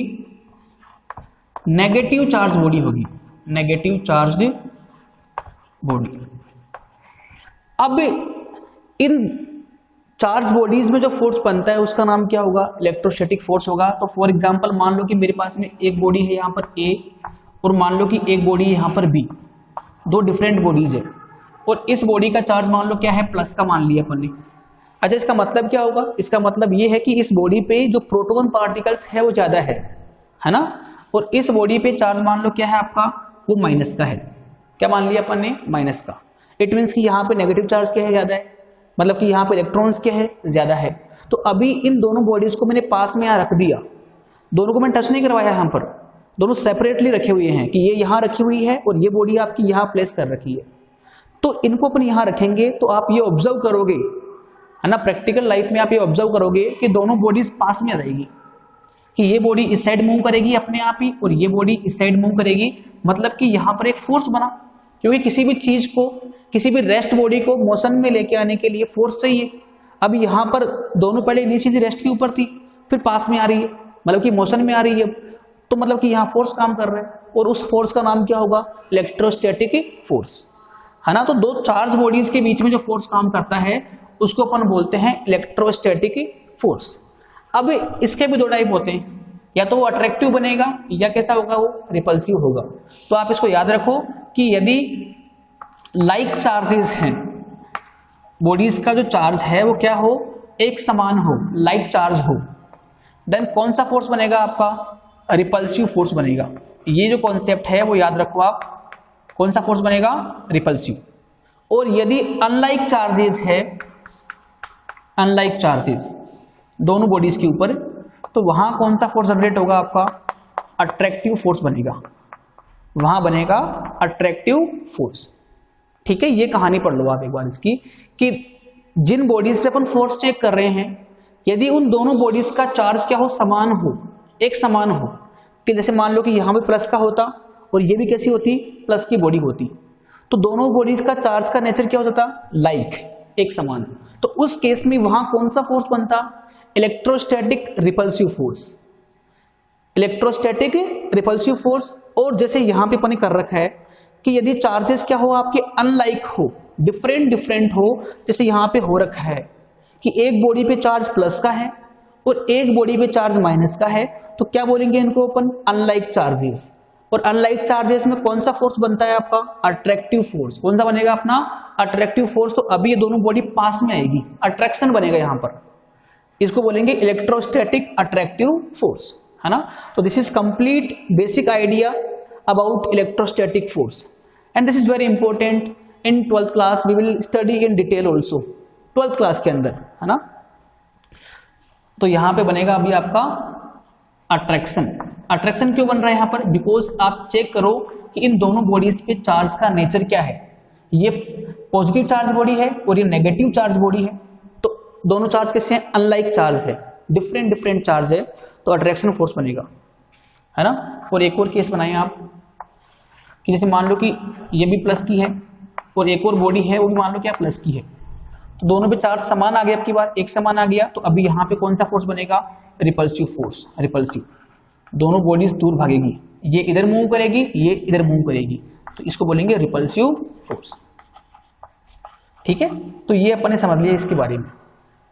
अच्छा, अब इसको थोड़ा इसका एक एक्सपेरिमेंट करते हैं अपन, एक्सपेरिमेंट, जिसको भले आप एक्टिविटी बोल दो, आप देखना उसमें अपन कैसे ऑब्जर्व करेंगे कि हाँ ऐसे फोर्स बनते हैं। ठीक है ना। ओके, अब एक्टिविटी करने के लिए आप एक काम करो कि एक तो आप थ्रेड लेके आओ, थ्रेड धागा, है ना, थ्रेड लेके आओ। इसके अलावा आप एक स्ट्रो लेके आओ, प्लास्टिक की स्ट्रो, प्लास्टिक की स्ट्रो। स्ट्रो आपने कभी यूज की होगी ना, जूस पीने के लिए या पानी पीने के लिए, है ना, बच्चे इसको यूज करते हैं। तो थ्रेड ले लिया एक अपने, धागा ले लिया, प्लास्टिक की अपने स्ट्रो ले ली एक, है ना, एक ले लो आप ब्लेड ले लो काटने के लिए ना, ब्लेड ले लो आप, और एक इसमें आप ले हो इसमें, ठीक है ना, थ्रेड ले लिया, स्ट्रो ले लिया आपने, ब्लेड ले लिया, और इसके अलावा एक और चीज आपको लेनी पड़ेगी यहाँ पर, शीट ऑफ पेपर, है ना, और एक आप यहाँ पर ले लो इसमें, ठीक है, एक यहाँ पे आपको लेना पड़ेगा पेपर सीट ना, सीट ऑफ पेपर मान लो ना, पेपर सीट, एक सीट है ना, पेपर। देखो ये अपने को चाहिए होंगी ये चीजें ना, और इनको यूज करके अपन एक एक्सपेरिमेंट करने वाले, एक एक्टिविटी करने वाले हैं, और जहां अपन ऑब्जर्व करेंगे कि हाँ ये वाला फोर्स एग्जिस्ट करता है दुनिया में ना, ये वाला फोर्स होता है। इसके लिए आप एक काम करो कि इस धागे की हेल्प से आप, है ना, अच्छा इस प्लास्टिक की स्ट्रो के आप दो पार्ट कर लो। आप इस मान लो कि ये प्लास्टिक की स्ट्रो है ना, ये स्ट्रो है प्लास्टिक की, इसके आपने दो पार्ट कर लिए ऐसे ब्लेड से काट के, तो एक पार्ट को आप यहाँ इससे बांध दो आप धागे से, ठीक है ना, तो एक पार्ट को आप धागे से यहाँ पे बांध दो आप। ये मान लो स्ट्रो का एक हाफ पार्ट था, वो अपने धागे से यहाँ पर बांध दिया, ये बांध दिया अपन ने, है ना, ये स्ट्रो है, और ये क्या है? थ्रेड है, धागा है, ठीक है ना, ये सपोर्टर मान लो आप। और जो एक और पार्ट रह गया आपका स्ट्रो का, क्योंकि स्ट्रो के अपने दो पार्ट किए, एक पार्ट को मैंने यहाँ पे हैंग कर दिया, बांध दिया, और एक पार्ट जो रह गया अपना, उस एक पार्ट को मैं, है ना, इस कॉपर, इस सीट से, पेपर सीट से रब करता हूं मैं, है ना, स्ट्रो को। जैसे मान लो कि मेरे पास में पेपर सीट होगी यहाँ पे ना, तो उस पेपर सीट को और इस हाफ पार्ट को मैं रब करता हूं, तो रगड़ने से क्या होगा कि यहाँ पे कुछ चार्ज पार्टिकल्स ट्रांसफर होंगे, है ना, या तो चार्ज पार्टिकल्स यहाँ पेपर सीट से स्ट्रो में आ जाएंगे, या चार्ज पार्टिकल्स स्ट्रो से पेपर सीट में आ जाएंगे। तो मैंने एक एक्टिविटी की इसमें सॉरी, कि मैंने इस स्ट्रो को पेपर सीट से रब किया, और उसको रब करने के बाद में इस स्ट्रो के एक एंड को मैं यहां ले आया, एक एंड को मैं यहां ले आया इसके पास में। अब देखो इस वाले पार्ट को अपन ने रब नहीं किया है, मैंने रब इसको किया ओनली, और इसको मैं इसके पास में ले आया यहाँ पर, है ना, क्लैम्प करके। तो आप ये ऑब्जर्व करोगे कि ये जो स्ट्रो है अपने आप ही इसके पास की ओर आएगी, अपने आप इसके पास में आएगी, मतलब कि यहाँ पे एक फोर्स बनेगा अट्रैक्शन का। पास में आने का मतलब क्या होता है? अट्रैक्शन, है ना।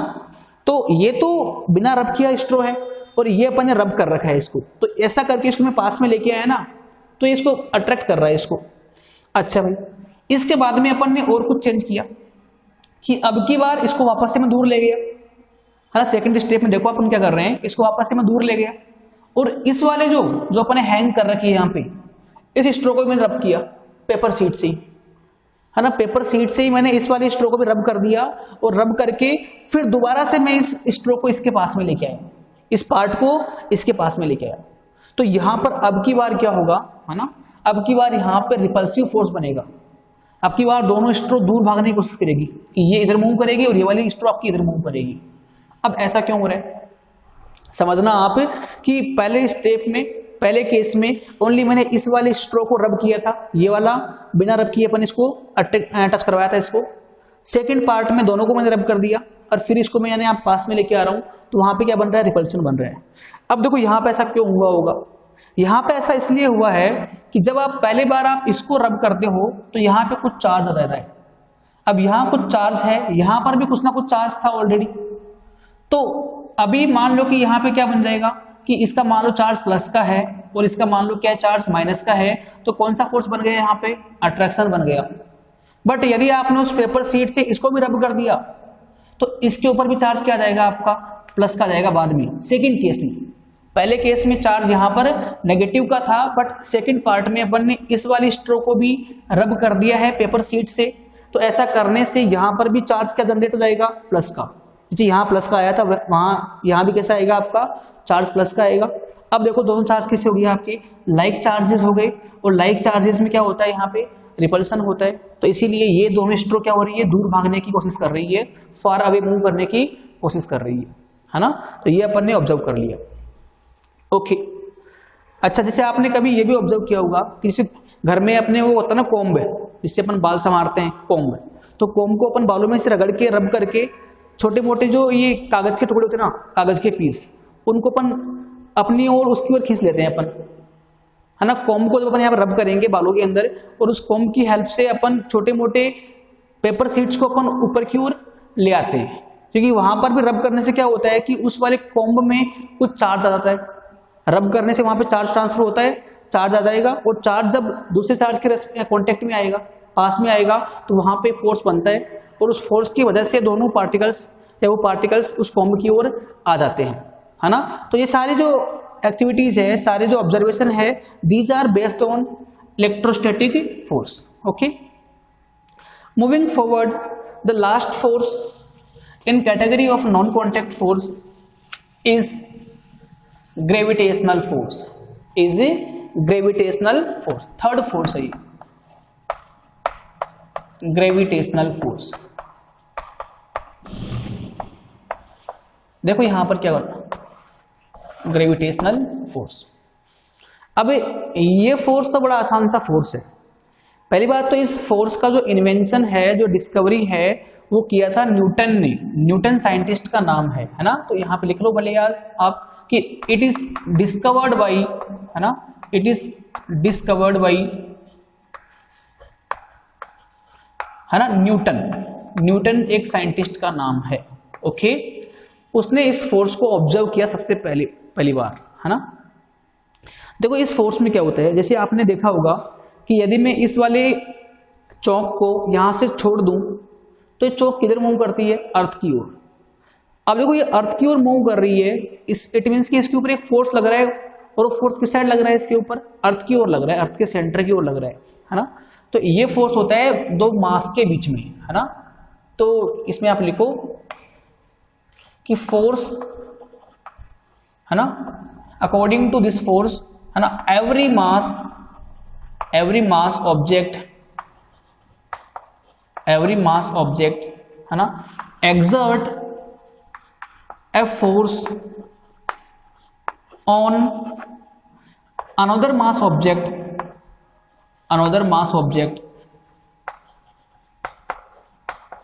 in universe. पूरी दुनिया के अंदर ऐसा होता है कि हर एक मास जो है वो किसी दूसरे मास के ऊपर एक फोर्स लगाता है ना। तो that force is called gravitational force। या इसका एक और नाम होता है ग्रेविटी, है ना। ये लो भाई, जैसे अपना कुछ मास है ना। तो अपना कोई मास है तो अपन भी हर बॉडी पे, जैसे मान लो कि इस चौक पे, इस दीवार पे, सब पे अपन फोर्स लगा रहे हैं अपन, है ना। बट हालांकि वो फोर्स इतना वीक होता है कि अपन इस दीवार के पास में जा नहीं पाते हैं, है ना। बट फोर्स बनता है ना, फोर्स तो बनेगा। तो दुनिया में, यूनिवर्स में हर एक मास जो है वो दूसरे मास पे एक फोर्स लगा रहा है, और उस फोर्स को अपन क्या बोलेंगे? Gravitational force. और इसी फोर्स की वजह से सारी चीजें जो है, सारे ऑब्जेक्ट जो है वो नीचे की ओर गिरते हैं हमेशा। जैसे मान लो इसको मैं यहां से फ्री करूंगा तो नीचे की ओर मूव करेगी, बिकॉज जो अर्थ है, जैसे मान लो कि अर्थ है, अर्थ एक बहुत बड़ा मास है, अर्थ भी एक ऑब्जेक्ट ही है, और इसका मास बहुत ज्यादा होता है। पहली बात तो ये। और मान लो कि मैंने इस अर्थ के ऊपर यहां से इस चौक को छोड़ा, तो ये चौक है। अब सोचो आप एक बार के लिए कि इन दोनों में एक फोर्स काम करेगा। अब फोर्स F जो होगा उसका नाम क्या होगा, ग्रेविटेशनल फोर्स। और वह फोर्स अट्रैक्शन का होता है हमेशा कि ये इधर जाएगा body. This force is always nature of attraction. इस वाले फोर्स में कभी भी रिपल्सिव फोर्स नहीं बनता है, ये हर बार कैसा होता है, अट्रैक्टिव होता है। तो इसीलिए इस चौक को इस अर्थ ने अपनी ओर खींच लिया, है ना। हालांकि देखो ऐसा होता है कि जैसे मान लो कि यहाँ कुछ फोर्स काम कर रहा है नीचे की ओर, वैसे इस वाले अर्थ पे एक फोर्स काम करता है, ऊपर की ओर काम करता है। बट अर्थ इतना हैवी मास है कि उस वाले छोटे से फोर्स से ऊपर नहीं आ पाती है, इसलिए अर्थ तो वहीं का वहीं रह जाएगा। बट इस चौक पे वही फोर्स काम करता है और उस चौक को ये फोर्स जो है ग्रेविटेशनल फोर्स है वो नीचे की ओर ले आता है। दोबारा सुनना आप इस चीज को कि वो फोर्स जो है, जो ग्रेविटेशनल फोर्स है, वो दोनों बॉडीज पर ही काम कर रहा है म्यूचुअली। और वो कैसा नेचर है, और वो किस नेचर का है, वो अट्रैक्शन का ही, वो अट्रैक्टिव फोर्स ही है। बट वह फोर्स इतना कम होता है कि वो इस इतने बड़े मास को ऊपर लेके नहीं आ पाएगा, है ना। बट इस छोटी सी चौक को तो नीचे ले आएगा आराम से। इसीलिए हर चीज जो है वो अर्थ की ओर गिरती है हमेशा। इसका मेन वजह क्या होती है, ग्रेविटेशनल फोर्स। और ये किसने डिस्कवर किया, न्यूटन ने। तो ये बातें आप इसके रिगार्डिंग आप याद रखो, ठीक है ना। और एक और चीज देख लो आप कि it is only attractive force. It is only attractive force, क्योंकि अब तक अपन ने नॉन कॉन्टेक्ट में दो फोर्स पढ़ लिए इससे पहले तक। कौन कौन से, एक तो अपन ने पढ़ लिया था इसमें मैग्नेटिक फोर्स, एक अपन ने पढ़ा था इलेक्ट्रोस्टैटिक फोर्स। दोनों फोर्स में दो टाइप बन रहे थे हमेशा, अट्रैक्टिव या रिपल्सिव। बट ये वाला जो फोर्स है that is always of attractive nature, ये रिपल्सिव कभी नहीं होता है। हर दो मास जो है वो हमेशा अट्रैक्टिव होते हैं, है ना। हाँ, वो एक अलग बात है कि जो लाइटर मास है वो हैवी मास की ओर मूव करेगा हमेशा, क्योंकि हैवी मास को मूव कराना इतना आसान नहीं होता है। इसीलिए जैसे यहाँ पे अपन ने बात की अर्थ में और चौक में, है ना, क्योंकि अर्थ का मास बहुत ज्यादा होता है तो इसको ये ऊपर पुल नहीं कर पाता। बट हाँ, इसका मास तो कम ही है तो ये इसको नीचे पुल कर देगा, है ना। This is known as gravitational force. Okay, इसको आप नोट कर ले एक बार के लिए। बाकी आपके सिलेबस में यही है, मैं एक बार के लिए सब कुछ समराइज कर दूं, है ना, बाइंड अप कर दूं कि अपन पढ़ रहे थे फोर्सेस के बारे में। वहां दो कैटेगरी कर ली अपन ने, कॉन्टैक्ट फोर्स और non contact force. Contact force में अपन ने बात की कि मस्कुलर फोर्स क्या होता है, इसके बाद में अपन ने बात की मैकेनिकल फोर्स क्या होता है, उसके बाद में अपन ने बात की फ्रिक्शनल फोर्स क्या होता है। These all are comes under the contact force category. And after that, in non-contact force category, अपन ने तीन फोर्स पढ़ लिए। एक पढ़ा अपन ने मैग्नेटिक फोर्स, है ना, वो दो टाइप का हो सकता है, अट्रैक्टिव या रिपल्सिव।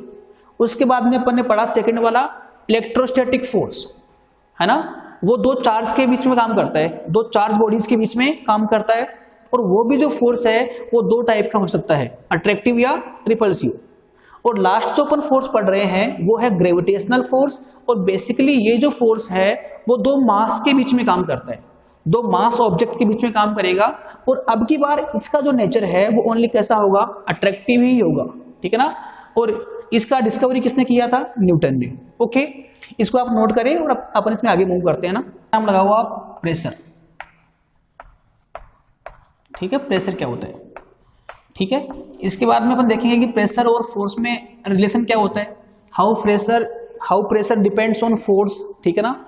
ओके, देखो इसमें पहले अपन बात करते हैं कि प्रेशर, कहीं आपने वर्ड सुना है, जैसे प्रेशर कुकर सुना होगा आपने, प्रेशर कुकर, है ना, या blood pressure.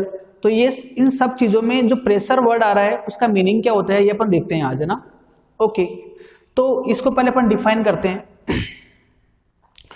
The pressure is defined as the pressure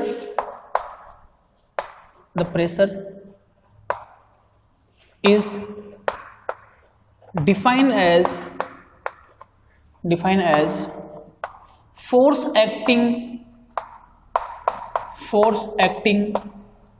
per unit area,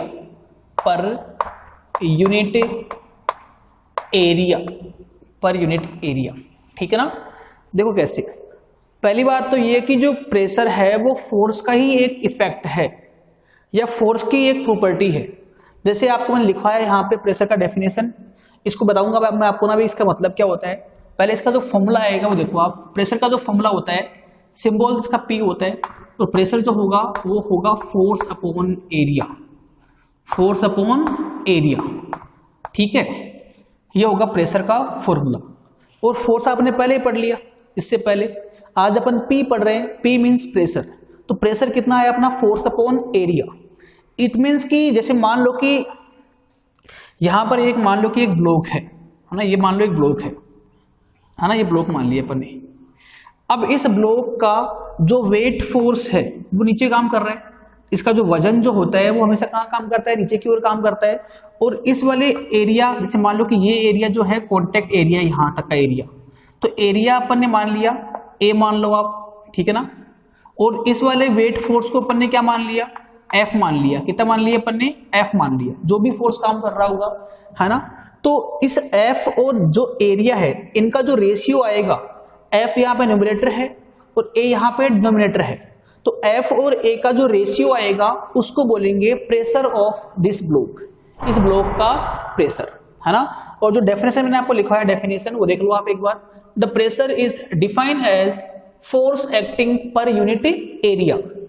it means कि यदि अपन एरिया को 1 माने, एरिया कितना मानना आपको 1 मीटर स्क्वायर, ये मीटर स्क्वायर क्या है, एरिया का यूनिट है, एरिया का यूनिट है।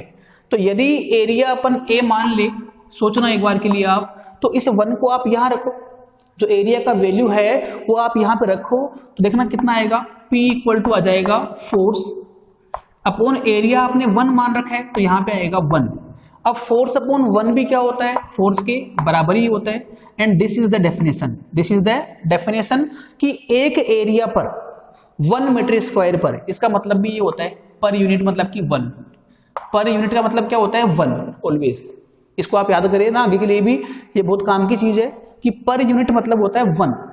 तो कोई भी फोर्स जो है जो 1 एरिया पे काम कर रहा है, उसी फोर्स को अपन क्या बोलेंगे कि वही क्या आपका प्रेशर भी है, वही आपका क्या है प्रेशर भी होगा। तो P equal to F by A, यह आपको इसमें याद करना है, इसको आप लर्न कर ले, रिमेंबर इट।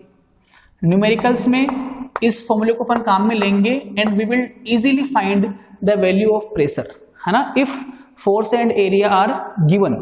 यदि किसी क्वेश्चन में आपको फोर्स और जो एरिया है इनका वैल्यूज पता हो और आपसे पूछे कि प्रेशर कितना होगा, तो फोर्स अपॉन एरिया का जो रेशियो लेंगे, जो भी आपका रेशियो आएगा व्हाटएवर, उसी को अपन क्या बोल देंगे कि वही क्या आपका प्रेशर भी है। ओके, अच्छा, इसके बाद में अपन बात करें कि इट्स यूनिट, इट्स यूनिट। अब देखो ये यूनिट जो है ना, ये अपन ने पहले भी वर्ड काम में लिया है, आप याद करें फर्स्ट लेक्चर आपका ना, इसमें देखो आप देख रहे थे अपन फोर्स के बारे में। फोर्स की यूनिट क्या थी, न्यूटन। मैंने आपको लिखवाया कि फोर्स की यूनिट जो होती है वो होती है न्यूटन। तो आपको अब ये निकालना है कि जो प्रेशर है उसकी यूनिट क्या होती है। अब देखो प्रेशर जो है डेफिनेटली इसके बराबर है, प्रेशर जो है इस रेशियो के बराबर है, और जो यूनिट इस रेशियो की होगी, जो यूनिट इस रेशियो की होगी वही किसकी होगी, प्रेशर की भी होगी। तो आप एक काम करो कि यहां पे फोर्स आ रहा है तो फोर्स की यूनिट क्या होती है, न्यूटन, न्यूटन अपॉन एरिया आ रहा है, एरिया की यूनिट क्या होती है, मीटर स्क्वायर, एरिया की यूनिट क्या होती है, मीटर स्क्वायर, तो यहां पे आएगा मीटर स्क्वायर। तो पूरा क्या आ गया अपना, न्यूटन अपॉन मीटर स्क्वायर, और ये जो है that is the unit of pressure. Unit का मतलब क्या होता है कि प्रेशर जो अपन निकालेंगे कभी भी किसी चीज का, तो किस टर्म्स में आएगा, वो आएगा न्यूटन अपॉन मीटर स्क्वायर के टर्म्स में आएगा हमेशा। जैसे फोर्स किस टर्म्स में आता है, इन टर्म्स ऑफ न्यूटन, तो प्रेशर किस टर्म्स में आएगा, न्यूटन अपॉन मीटर स्क्वायर के टर्म्स में आएगा। इसको भी आपको याद करना है ना। देखो इसको समझना बहुत आसान है, यहां से है ना यहां तक। ओके, अब एक आधी बातें अपन यहां पे और करते हैं कि यदि अपन फोर्स को बढ़ाए, है ना, इफ वी इंक्रीज फोर्स, कि यदि आपने मान लो फोर्स को इंक्रीज कर दिया, लेट सपोज कि जैसे मैं इस बोर्ड पे फोर्स लगा रहा हूं ऐसे अपने हाथ से, इसका नाम क्या होगा, मस्कुलर फोर्स। अब मैं ये फोर्स लगा रहा हूं इस बोर्ड के ऊपर, अब यदि इस फोर्स को बढ़ाऊंगा मैं, फोर्स को जैसे मान लो अभी मैंने फोर्स कम लगा रखा है, अब मैंने फोर्स बढ़ा दिया, इंक्रीज कर दिया, तो फोर्स को इंक्रीज करेंगे तो फोर्स को इंक्रीज करते ही जो प्रेशर है वो भी आपका इंक्रीज हो जाएगा, बिकॉज फोर्स और जो प्रेशर है वो डायरेक्टली डिपेंड कर रहे हैं, प्रोपोर्शनलिटी में है। किसमें है ये? प्रोपोर्शनलिटी में है। तो यहाँ पे 2 पॉइंट अपन और लिखेंगे यहाँ पर कि इफ फोर्स इंक्रीजेस मतलब किसको इंक्रीज किया है, then pressure also increases, pressure also increase या इंक्रीजेस। ठीक है, पहला पॉइंट तो ये है। क्योंकि ऐसा क्यों हो रहा है? Because force and pressure both are depending as proportionality, directly proportional है इसलिए। एक और चीज देखिए आप कि एरिया यदि बढ़ाएंगे अपन, देखो एरिया को यदि बढ़ाऊंगा तो जो डिनोमिनेटर है तो वो आपका स्ट्रॉन्ग बनेगा। अब एरिया को बढ़ाएंगे तो आपका जो प्रेशर है वो कम हो जाएगा, क्योंकि एरिया और जो प्रेशर है वो कैसे हैं? इनवर्स में है। डिपेंड कैसे कर रहे हैं? वो इनवर्स में। तो एरिया इंक्रीज करने पे प्रेशर जो होगा वो डिक्रीज हो जाएगा, है ना। ये बात आप याद रखें हमेशा कि यदि कोई भी क्वांटिटी जो है वो डायरेक्टली प्रोपोर्शनल है, उसके सामने आ रही है, तो वो दोनों क्या होते हैं? साथ चलते हैं हमेशा, कि यदि इसको बढ़ाएंगे तो ये बढ़ जाएगा। और यहां अपन बात करें पी और ए के बारे में कि प्रेशर और एरिया कैसे डिपेंड कर रहे हैं, तो देखो आप एरिया जो है इनवर्स में आ रहा है, अपॉन में आ रहा है। तो अब यदि ऐसा कभी भी यदि होता है, अब इस केस में यदि अपन एरिया को हाइक करेंगे तो आपका प्रेशर जो है वो डिक्रीज हो जाएगा। ठीक है ना। इसको आप देखिए एक बार, नोट करें इसको आप। ठीक है, तो यहां पे आप लिख लो एक बार कि इफ एरिया इंक्रीजेस, ये सिंबल इंक्रीजेस का है, देन प्रेशर डिक्रीजेस, क्योंकि दोनों कैसे हैं? इनवर्सली डिपेंड कर रहे हैं, बोथ आर इनवर्स रिलेशन। इसको आप नोट करें और आगे अपन मूव करते हैं इसके अंदर, है ना। अच्छा, एक और पॉइंट आप यहां पे डाल लो, लास्ट पॉइंट कि pressure is property of force and area, है ना। तो इसको मैं आप एक बार इसको यहां से एरेज कर रहा हूं और फिर आप लिखो इसमें ना एक और नोट लगा के, तो नोट डाल लो आप, और नोट में आप लिखो pressure is a combined property of force and area, दोनों पे डिपेंड करता है ना। प्रेशर जो है वो दोनों पे डिपेंड करता है ना। और किसको चेंज करने पे ये कैसे चेंज होगा ये अपन ने अभी बात कर ली, मैंने आपको यहाँ पे लिखवा दिया, वो आप याद कर ले। आगे इसको अपन मूव करते हैं। अब देखो इसमें चीज है ना, नया हेडिंग का नाम है प्रेशर एक्सर्टेड, मतलब कि लगाना फोर्स है ना। Pressure exerted by liquid and gas. अब देखो यहां अपन क्या सीखने वाले हैं। पहली बात तो यदि आपको ये इल्यूजन है, यदि आपको मिसअंडरस्टैंडिंग है कि प्रेशर ओनली सॉलिड से बनता है, कि प्रेशर जो है ओनली सॉलिड बॉडी से बनता है, तो नहीं, प्रेशर सॉलिड से भी बनता है, प्रेशर लिक्विड से भी बनता है और प्रेशर गैस से भी बनता है। अब तक के सारे एग्जाम्पल में जो बॉडीज अपन ने ली थी, है ना, these are all solid bodies, solid है। अभी अपन बात करेंगे कि लिक्विड वाले केस में प्रेशर कितना बनता है और गैस वाले केस में प्रेशर बनता है या नहीं बनता, हाँ चेक करेंगे अपन। तो इसके लिए फर्स्ट ऑफ ऑल अपन एक एग्जाम्पल लेंगे ना, एक्टिविटी करेंगे, एक्टिविटी, है ना।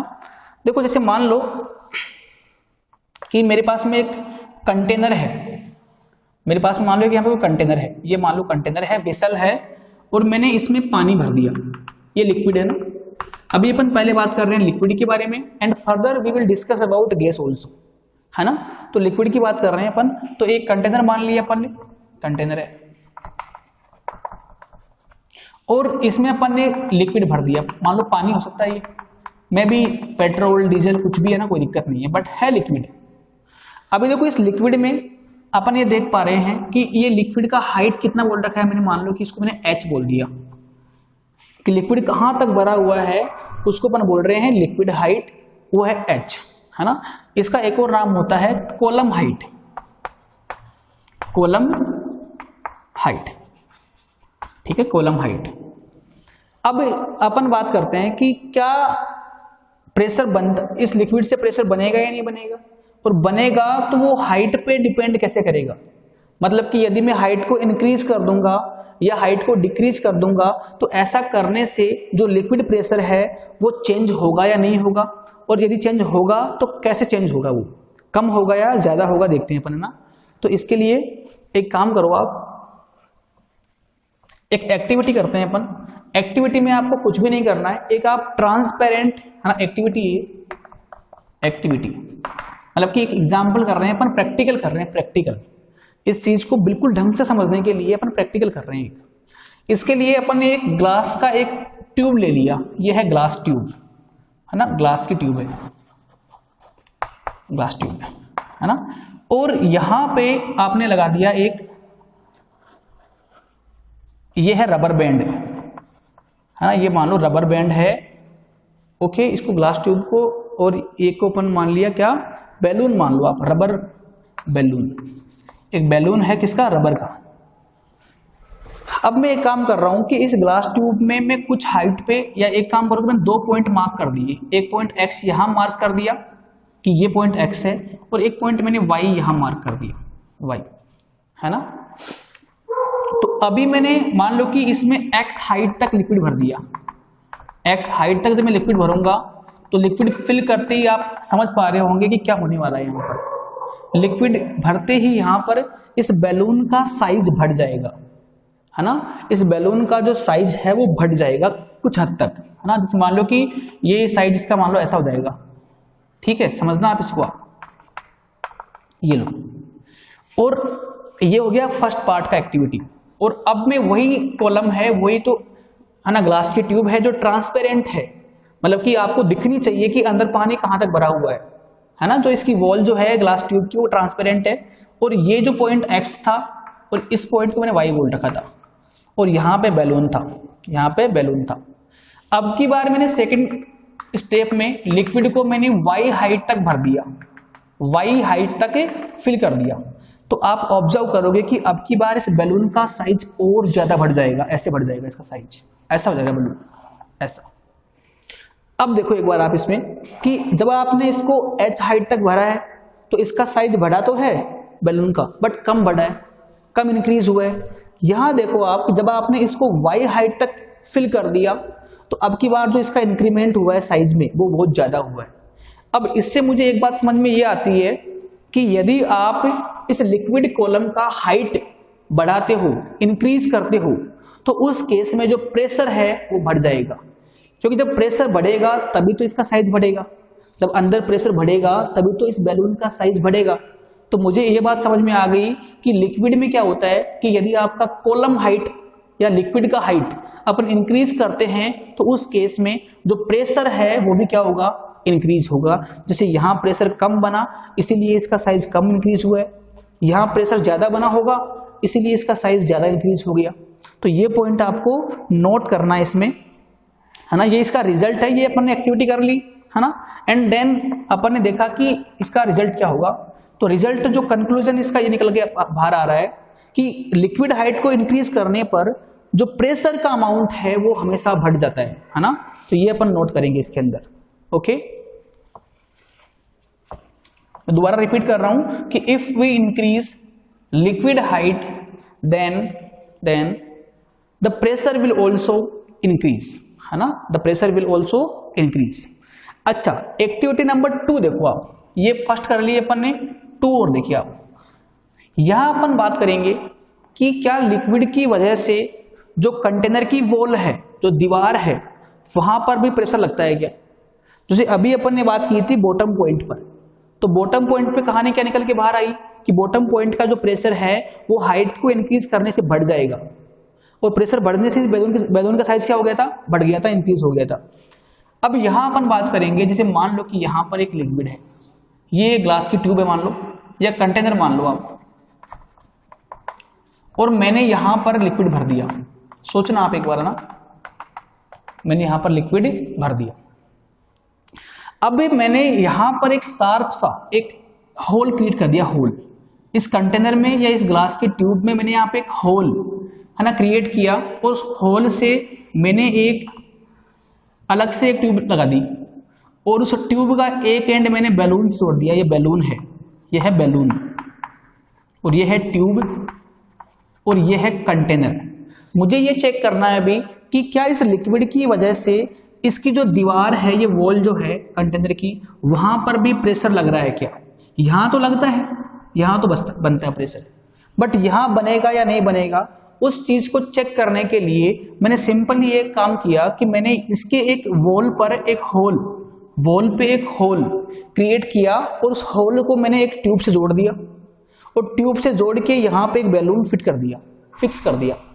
अभी देखो इस होल के मीडियम से यहाँ पे पानी आएगा, और पानी आके इस बैलून को इसका साइज बढ़ा देगा, साइज यहाँ पर बढ़ जाएगा।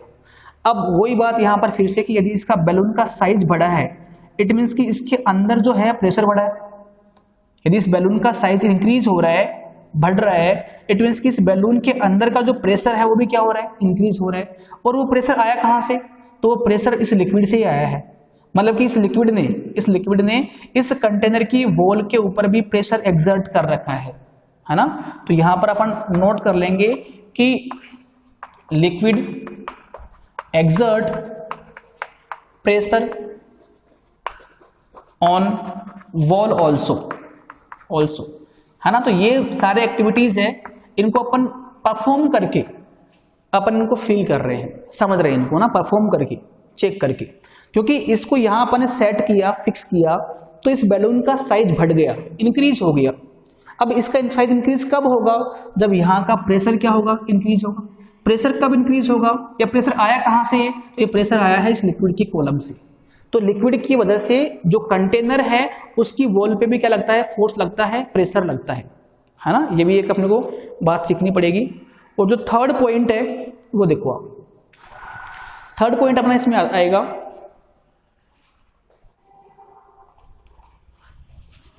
है ना। लिक्विड के प्रेशर में अपन जो थर्ड पॉइंट पढ़ रहे हैं वो देखो आप, वो है कि एट इक्वल डेप्थ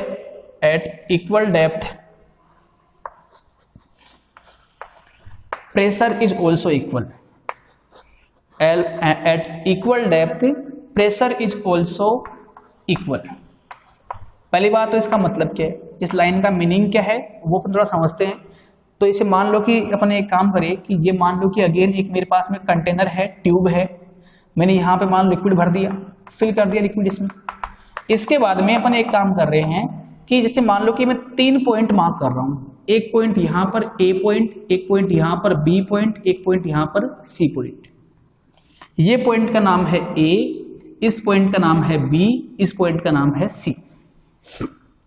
अब बताओ कि ये तीनों पॉइंट जो है वो लिक्विड की सरफेस से एक ही डेप्थ के ऊपर है, और डेप्थ को अपन ने क्या मान लिया, डी मान लिया।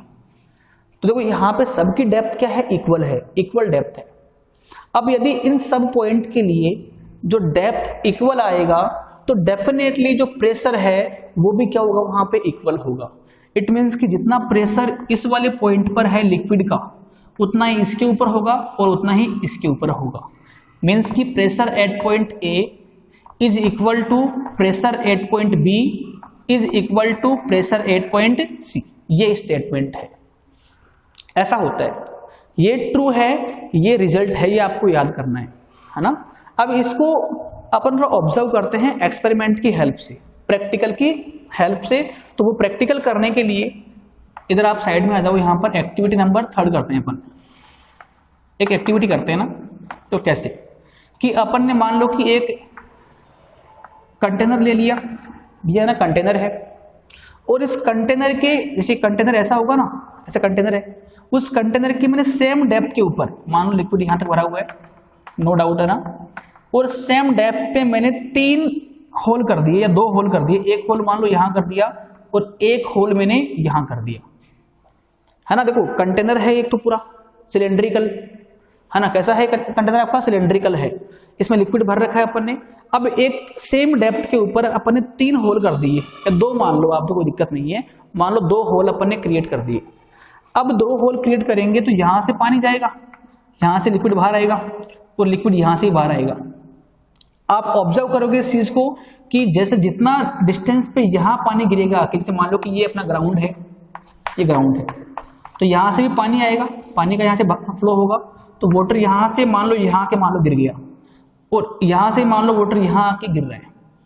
आप ऑब्जर्व ये करोगे कि जितना डिस्टेंस ये होगा ना, उतना डिस्टेंस आपका ये भी होगा। इस लिक्विड का जो पानी जो है, वाटर जो है, वो सेम डिस्टेंस तक जा पाएगा। अब सेम डिस्टेंस पे जा पा रहा है दोनों साइड में, इट मीन्स कि जो प्रेशर यहां बन रहा है वाटर पर, वो भी क्या बन रहा है? बराबर बन रहा है। तभी तो ये सेम डिस्टेंस पे जा पाएगा आराम से। क्योंकि यदि डिस्टेंसेस डिफरेंट आती, कि इसका अलग डिस्टेंस आता, डिस्टेंस यहाँ का अलग आता, इट मीन्स कि प्रेशर में क्या वेरिएशन है, डिफरेंस है। बट ऐसा होता नहीं है, प्रेशर जो है वो सेम डेप्थ पे सेम रहता है। इसीलिए इस लिक्विड का जो फ्लो है, जितना इस साइड में होगा उतना ही यहाँ पर भी होगा। दिस इज द प्रैक्टिकल और एक्सपेरिमेंटल फैक्ट, है ना। ये मैंने पढ़ लिया। ओके, इसको आप नोट करो, आगे मूव करते हैं इसमें अपन।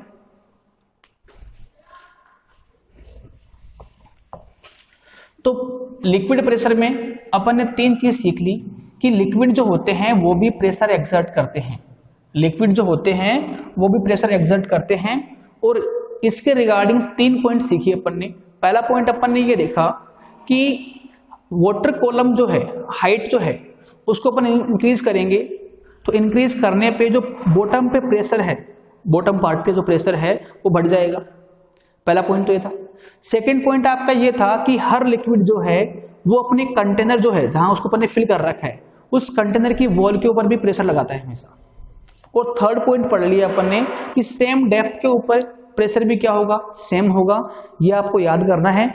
अभी अपन लास्ट में बात करने वाले हैं प्रेशर एक्सर्टेड बाय गैस, कि गैस से इससे भी क्या प्रेशर बनता है क्या, और बनता है तो वो कहाँ काम में आता है और कैसे, उसको अपन समझेंगे, ठीक है ना। तो अभी देखो इसमें आगे, ठीक है। अब देखो लास्ट में पढ़ने वाले हैं अपन प्रेशर एक्सर्टेड बाय गैस। इसके अंदर में जो टॉपिक आएगा वो होगा आपका atmospheric pressure, atmospheric pressure, atmospheric pressure. देखो इसका मतलब क्या है। बेसिकली ये एक ऐसा प्रेशर है जो एटमॉस्फेयर से बनता है। एटमॉस्फेयर क्या है? मतलब कि एयर, एयर के पार्टिकल्स। जैसे अभी हर जगह पे क्या है? एयर है, और इस एयर को अपन क्या बोलते हैं? एटमॉस्फेयर बोलते हैं। इसको अपन क्या बोलेंगे? एटमॉस्फेयर बोलेंगे। तो पहली बात तो जो एटमॉस्फेयर है वो ग्राउंड की सरफेस से काफी हाइट तक होता है ना। तो एटमॉस्फेयर, एटमॉस्फेयर है ना, is spread up to a large height, up to a large height above the ground surface, above the ground, कि अर्थ के सतह के या ग्राउंड से काफी हाइट तक क्या होता है? एटमॉस्फेयर है, एयर के पार्टिकल्स रहते हैं। अब वो एयर के पार्टिकल्स में भी वेट होता है, हर पार्टिकल में अपना अपना वेट होता है। तो एयर के पार्टिकल्स में क्या है? वेट है, और यदि उनमें वजन है, पार्टिकल्स में वेट है, तो वहां एक फोर्स बनेगा उनसे, और उनसे यदि फोर्स बनेगा तो एक प्रेशर भी बनेगा। उस प्रेशर का नाम क्या होता है? Atmospheric pressure, atmospheric pressure. तो बेसिकली इसमें लिखो आप इसका डेफिनेशन कि it is pressure exerted by air particles due to their weight, मतलब कि एयर पार्टिकल्स में भी वेट होता है, वजन होता है, और वो यदि आपके सर के ऊपर ही पड़े हुए हैं तो उस केस में उनमें वजन होने की वजह से उनका एक प्रेशर बनेगा, और जो प्रेशर होता है उसको अपन क्या बोलेंगे? Atmospheric pressure.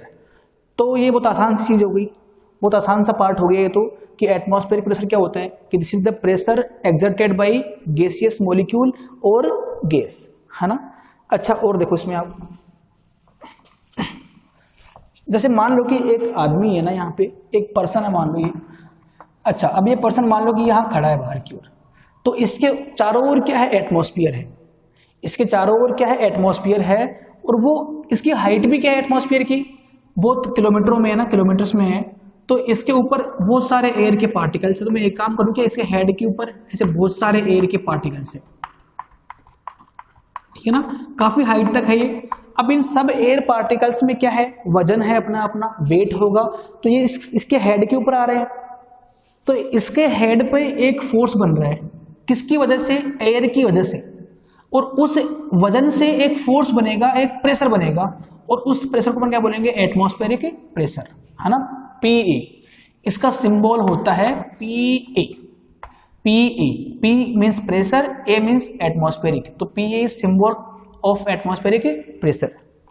अच्छा, और इस PA का जो वैल्यू है वो आप याद कर लो, PA जो होता है उसका वैल्यू होता है 10⁵ पास्कल।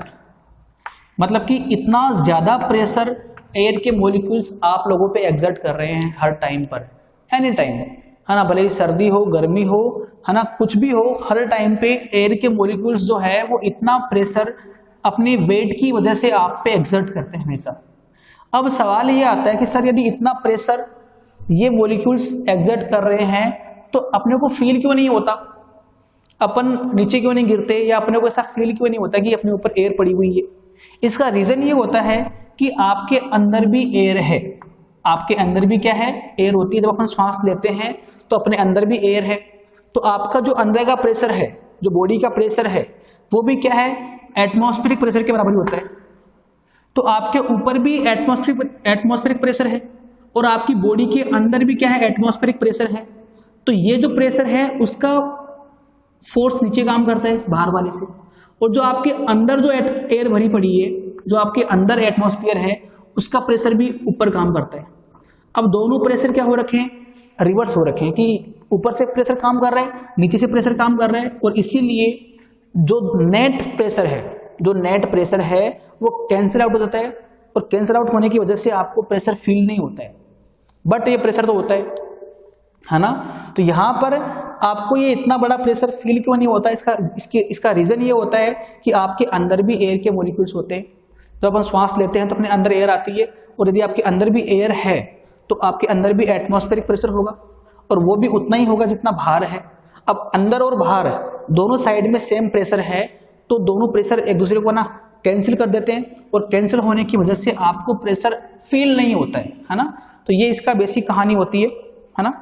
इसके अलावा एक और चीज देख लो आप कि एटमॉस्फेरिक प्रेशर को अपन किस इंस्ट्रूमेंट से अपन मेजर करते हैं। एटमॉस्फेरिक प्रेशर को अपन किस इंस्ट्रूमेंट से मेजर करते हैं, तो आप लिख लेना कि इट इज मेजर्ड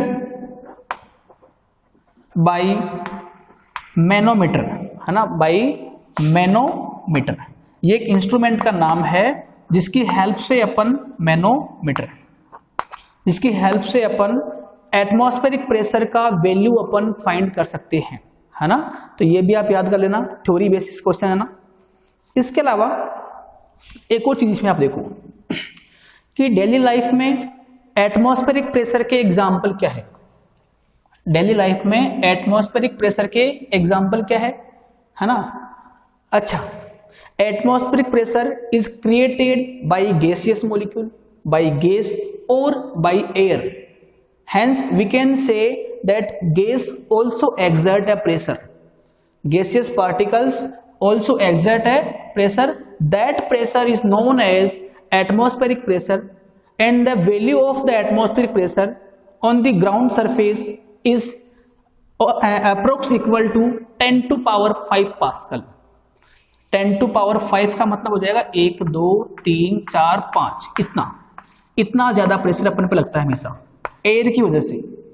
और ये प्रेशर लगने के बावजूद भी अपने को ये फील नहीं होता। उसका वजह ये है कि आपके अंदर की साइड में और आपके बाहर दोनों साइड में क्या है, प्रेशर बराबर है, वो कैंसिल हो गया, इसीलिए आपको प्रेशर फील नहीं हो पाता है, ठीक है ना। अब देखो एटमॉस्फेरिक प्रेशर के कुछ एग्जाम्पल भी है ना। एक आधे एग्जाम्पल देख लो आप। Example of atmospheric pressure, example of atmospheric pressure. ठीक है, देखो इसमें पहली बात तो पहला एग्जांपल देखो आप कि rubber sucker SUCKER sucker stick to smooth surface. कभी आपने ऑब्जर्व किया हो तो देखो कैसे एक रबर सकर आता है, एक है ना डिवाइस आती है, एक इंस्ट्रूमेंट आता है या ढक्कन बोल दो आप, है ना, प्लास्टिक का आता है ये ना, रबर का आता है। यदि उस रबर सकर को अपन किसी भी सरफेस के ऊपर स्टिक कर देंगे, ऐसे मतलब उसको अपन यहाँ बंद कर देंगे, जैसे मान लो कि ये ढक्कन टाइप का आता है, तो यदि उसको अपन यहाँ लगा देंगे तो उसको लगाने के बाद में, स्टिक करने के बाद में यदि उसको वापस से आप रिमूव करने की कोशिश करोगे ना वहां से, तो रिमूव होता नहीं है, वो सरफेस को पकड़ लेता है। ऐसा क्यों होता है ना। अच्छा देखो रबर सकर आप देखना है ना गूगल पे कहीं पर भी, है ना, कि क्या होता है इसका कंस्ट्रक्शन क्या होता है। उसको यदि अपन किसी सरफेस पे से चिपका देंगे तो वापस से यदि उसको उठाते हैं ना ऊपर की ओर, तो ऊपर नहीं आता वो। तो ऐसा इसलिए होता है, जैसे मान लो कि ये सरफेस है और ये मान लो रबर सकर है, इस टाइप का, ये है रबर सकर, है ना ये, और यहां पे इसमें एक होता है हैंडल, ऐसे ऐसे ऊपर। अब मैंने इसको यहां रख दिया, अब रख के मैंने इसको कंप्रेस कर दिया एक बार के लिए, और कंप्रेस करने के बाद में इसको उठाने की कोशिश कर रहा हूं ऐसे, तो अभी आपसे उठेगा नहीं वापस से, ये लिफ्ट अप नहीं होगा वापस से। ऐसा इसलिए होता है कि जब आपने इसको यहाँ पे स्टिक कर दिया एक बार, जब आपने इसको यहाँ पे दबा दिया था, तो उस टाइम पे इसके अंदर के एयर मॉलिक्यूल्स जो है ना वो बाहर चले गए। तो यहाँ पे इसके अंदर की साइड में, इस रबर सकर के अंदर की ओर एयर के मॉलिक्यूल्स कम हो गए। सोचो ना आप कि जब आप उसको कंप्रेस कर रहे हो तो उस टाइम पे एयर के मॉलिक्यूल्स जो है वो बाहर भाग गए, तो उसके अंदर, ढक्कन के अंदर कोई भी एयर के मॉलिक्यूल्स नहीं है। और यहां बाहर तो क्या एयर पड़ी हुई है, ये बाहर का पार्ट है, सराउंडिंग का पार्ट है, यहां तो एटमॉस्फेयर है, और यहां पर एयर नहीं है। तो मैं लिख दूं कि अंदर तो एयर क्या हो गई आपकी, एब्सेंट हो गई। सारी एयर जो है, एयर के पार्टिकल्स बाहर की ओर चले गई, ये काफी हद तक क्या हो गई है, बाहर की ओर चले गई। अब देखना आपकी, यदि यहां पर एयर कम हो गया इसके अंदर, तो इसके अंदर का जो प्रेशर है, एटमॉस्फेरिक प्रेशर, वो भी क्या हो जाएगा आपका, कम हो जाएगा। क्योंकि जहां पर एयर नहीं होती है वहां पर एटमॉस्फेरिक प्रेशर भी नहीं होगा, क्योंकि इसके होने की वजह ही क्या है, एयर का होना।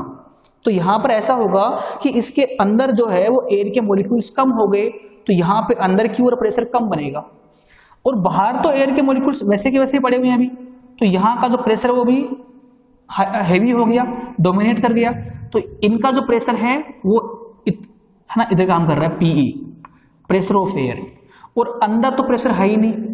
तो अब सोचो आप कि जब इसको वापस से आप पिक करोगे ऊपर की ओर, लिफ्ट करोगे, तो ये जो प्रेशर है वो इसको लिफ्ट होने नहीं देगा, क्योंकि अंदर प्रेशर नहीं है। तो ये जो प्रेशर है इनसाइड वाला वो डोमिनेट नहीं कर रहा, डोमिनेट ये कर रहा है, तो ये प्रेशर नीचे की ओर काम कर रहा है।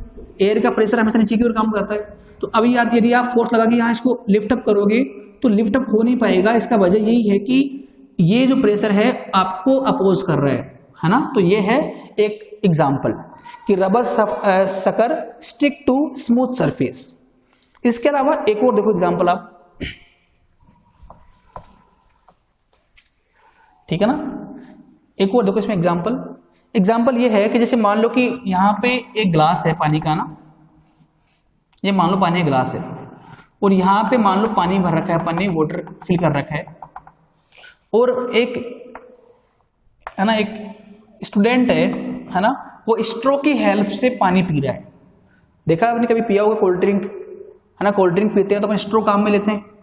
देखो क्या होता है वहां पर बेसिकली कि जब आप स्ट्रो से सक करते हो इसको, तो ये लिक्विड जो है ऊपर की ओर राइज होता है ना, ये लिक्विड ऊपर आता है। यहां आपने अपना मुंह लगा के इसको सक किया, तो उस टाइम में क्या होने वाला है कि ये पानी ऊपर की ओर फ्लो करता है। ये पानी ऊपर फ्लो क्यों कर गया अपन समझेंगे इसको इसकी हेल्प से।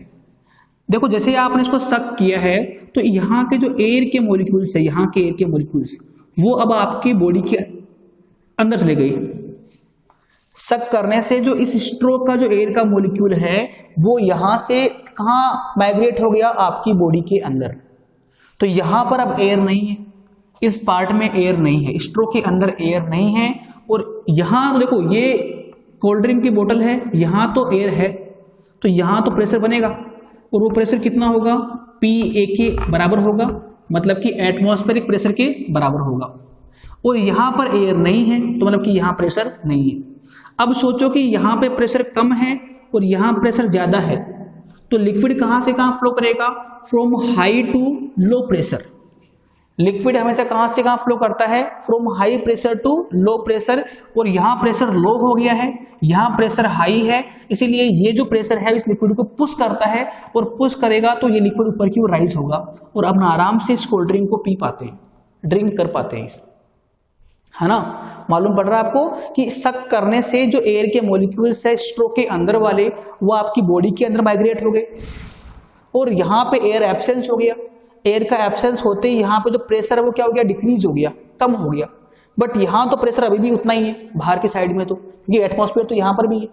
अब ये जो एटमॉस्फेरिक प्रेशर है वो इस लिक्विड को पुश करेगा from high value to low value, तो ये लिक्विड जो है वो अपने आप ही स्ट्रो के अंदर राइज कर जाएगा। तो ये है सेकंड, है ना, example of atmospheric pressure. Okay, बस आपके सिलेबस में इतना ही है इसके बारे में। अच्छा, यदि पूरे चैप्टर में, है ना, भले ही फोर्स भले ही प्रेशर मान लो आप, कहीं पर भी आपको कोई क्वेरी है, कोई डाउट है, तो उस चीज को आप कमेंट सेक्शन में मेंशन कर देना। I will try to my best कि आपको मैं रिप्लाई कर पाऊँ। Okay, bye.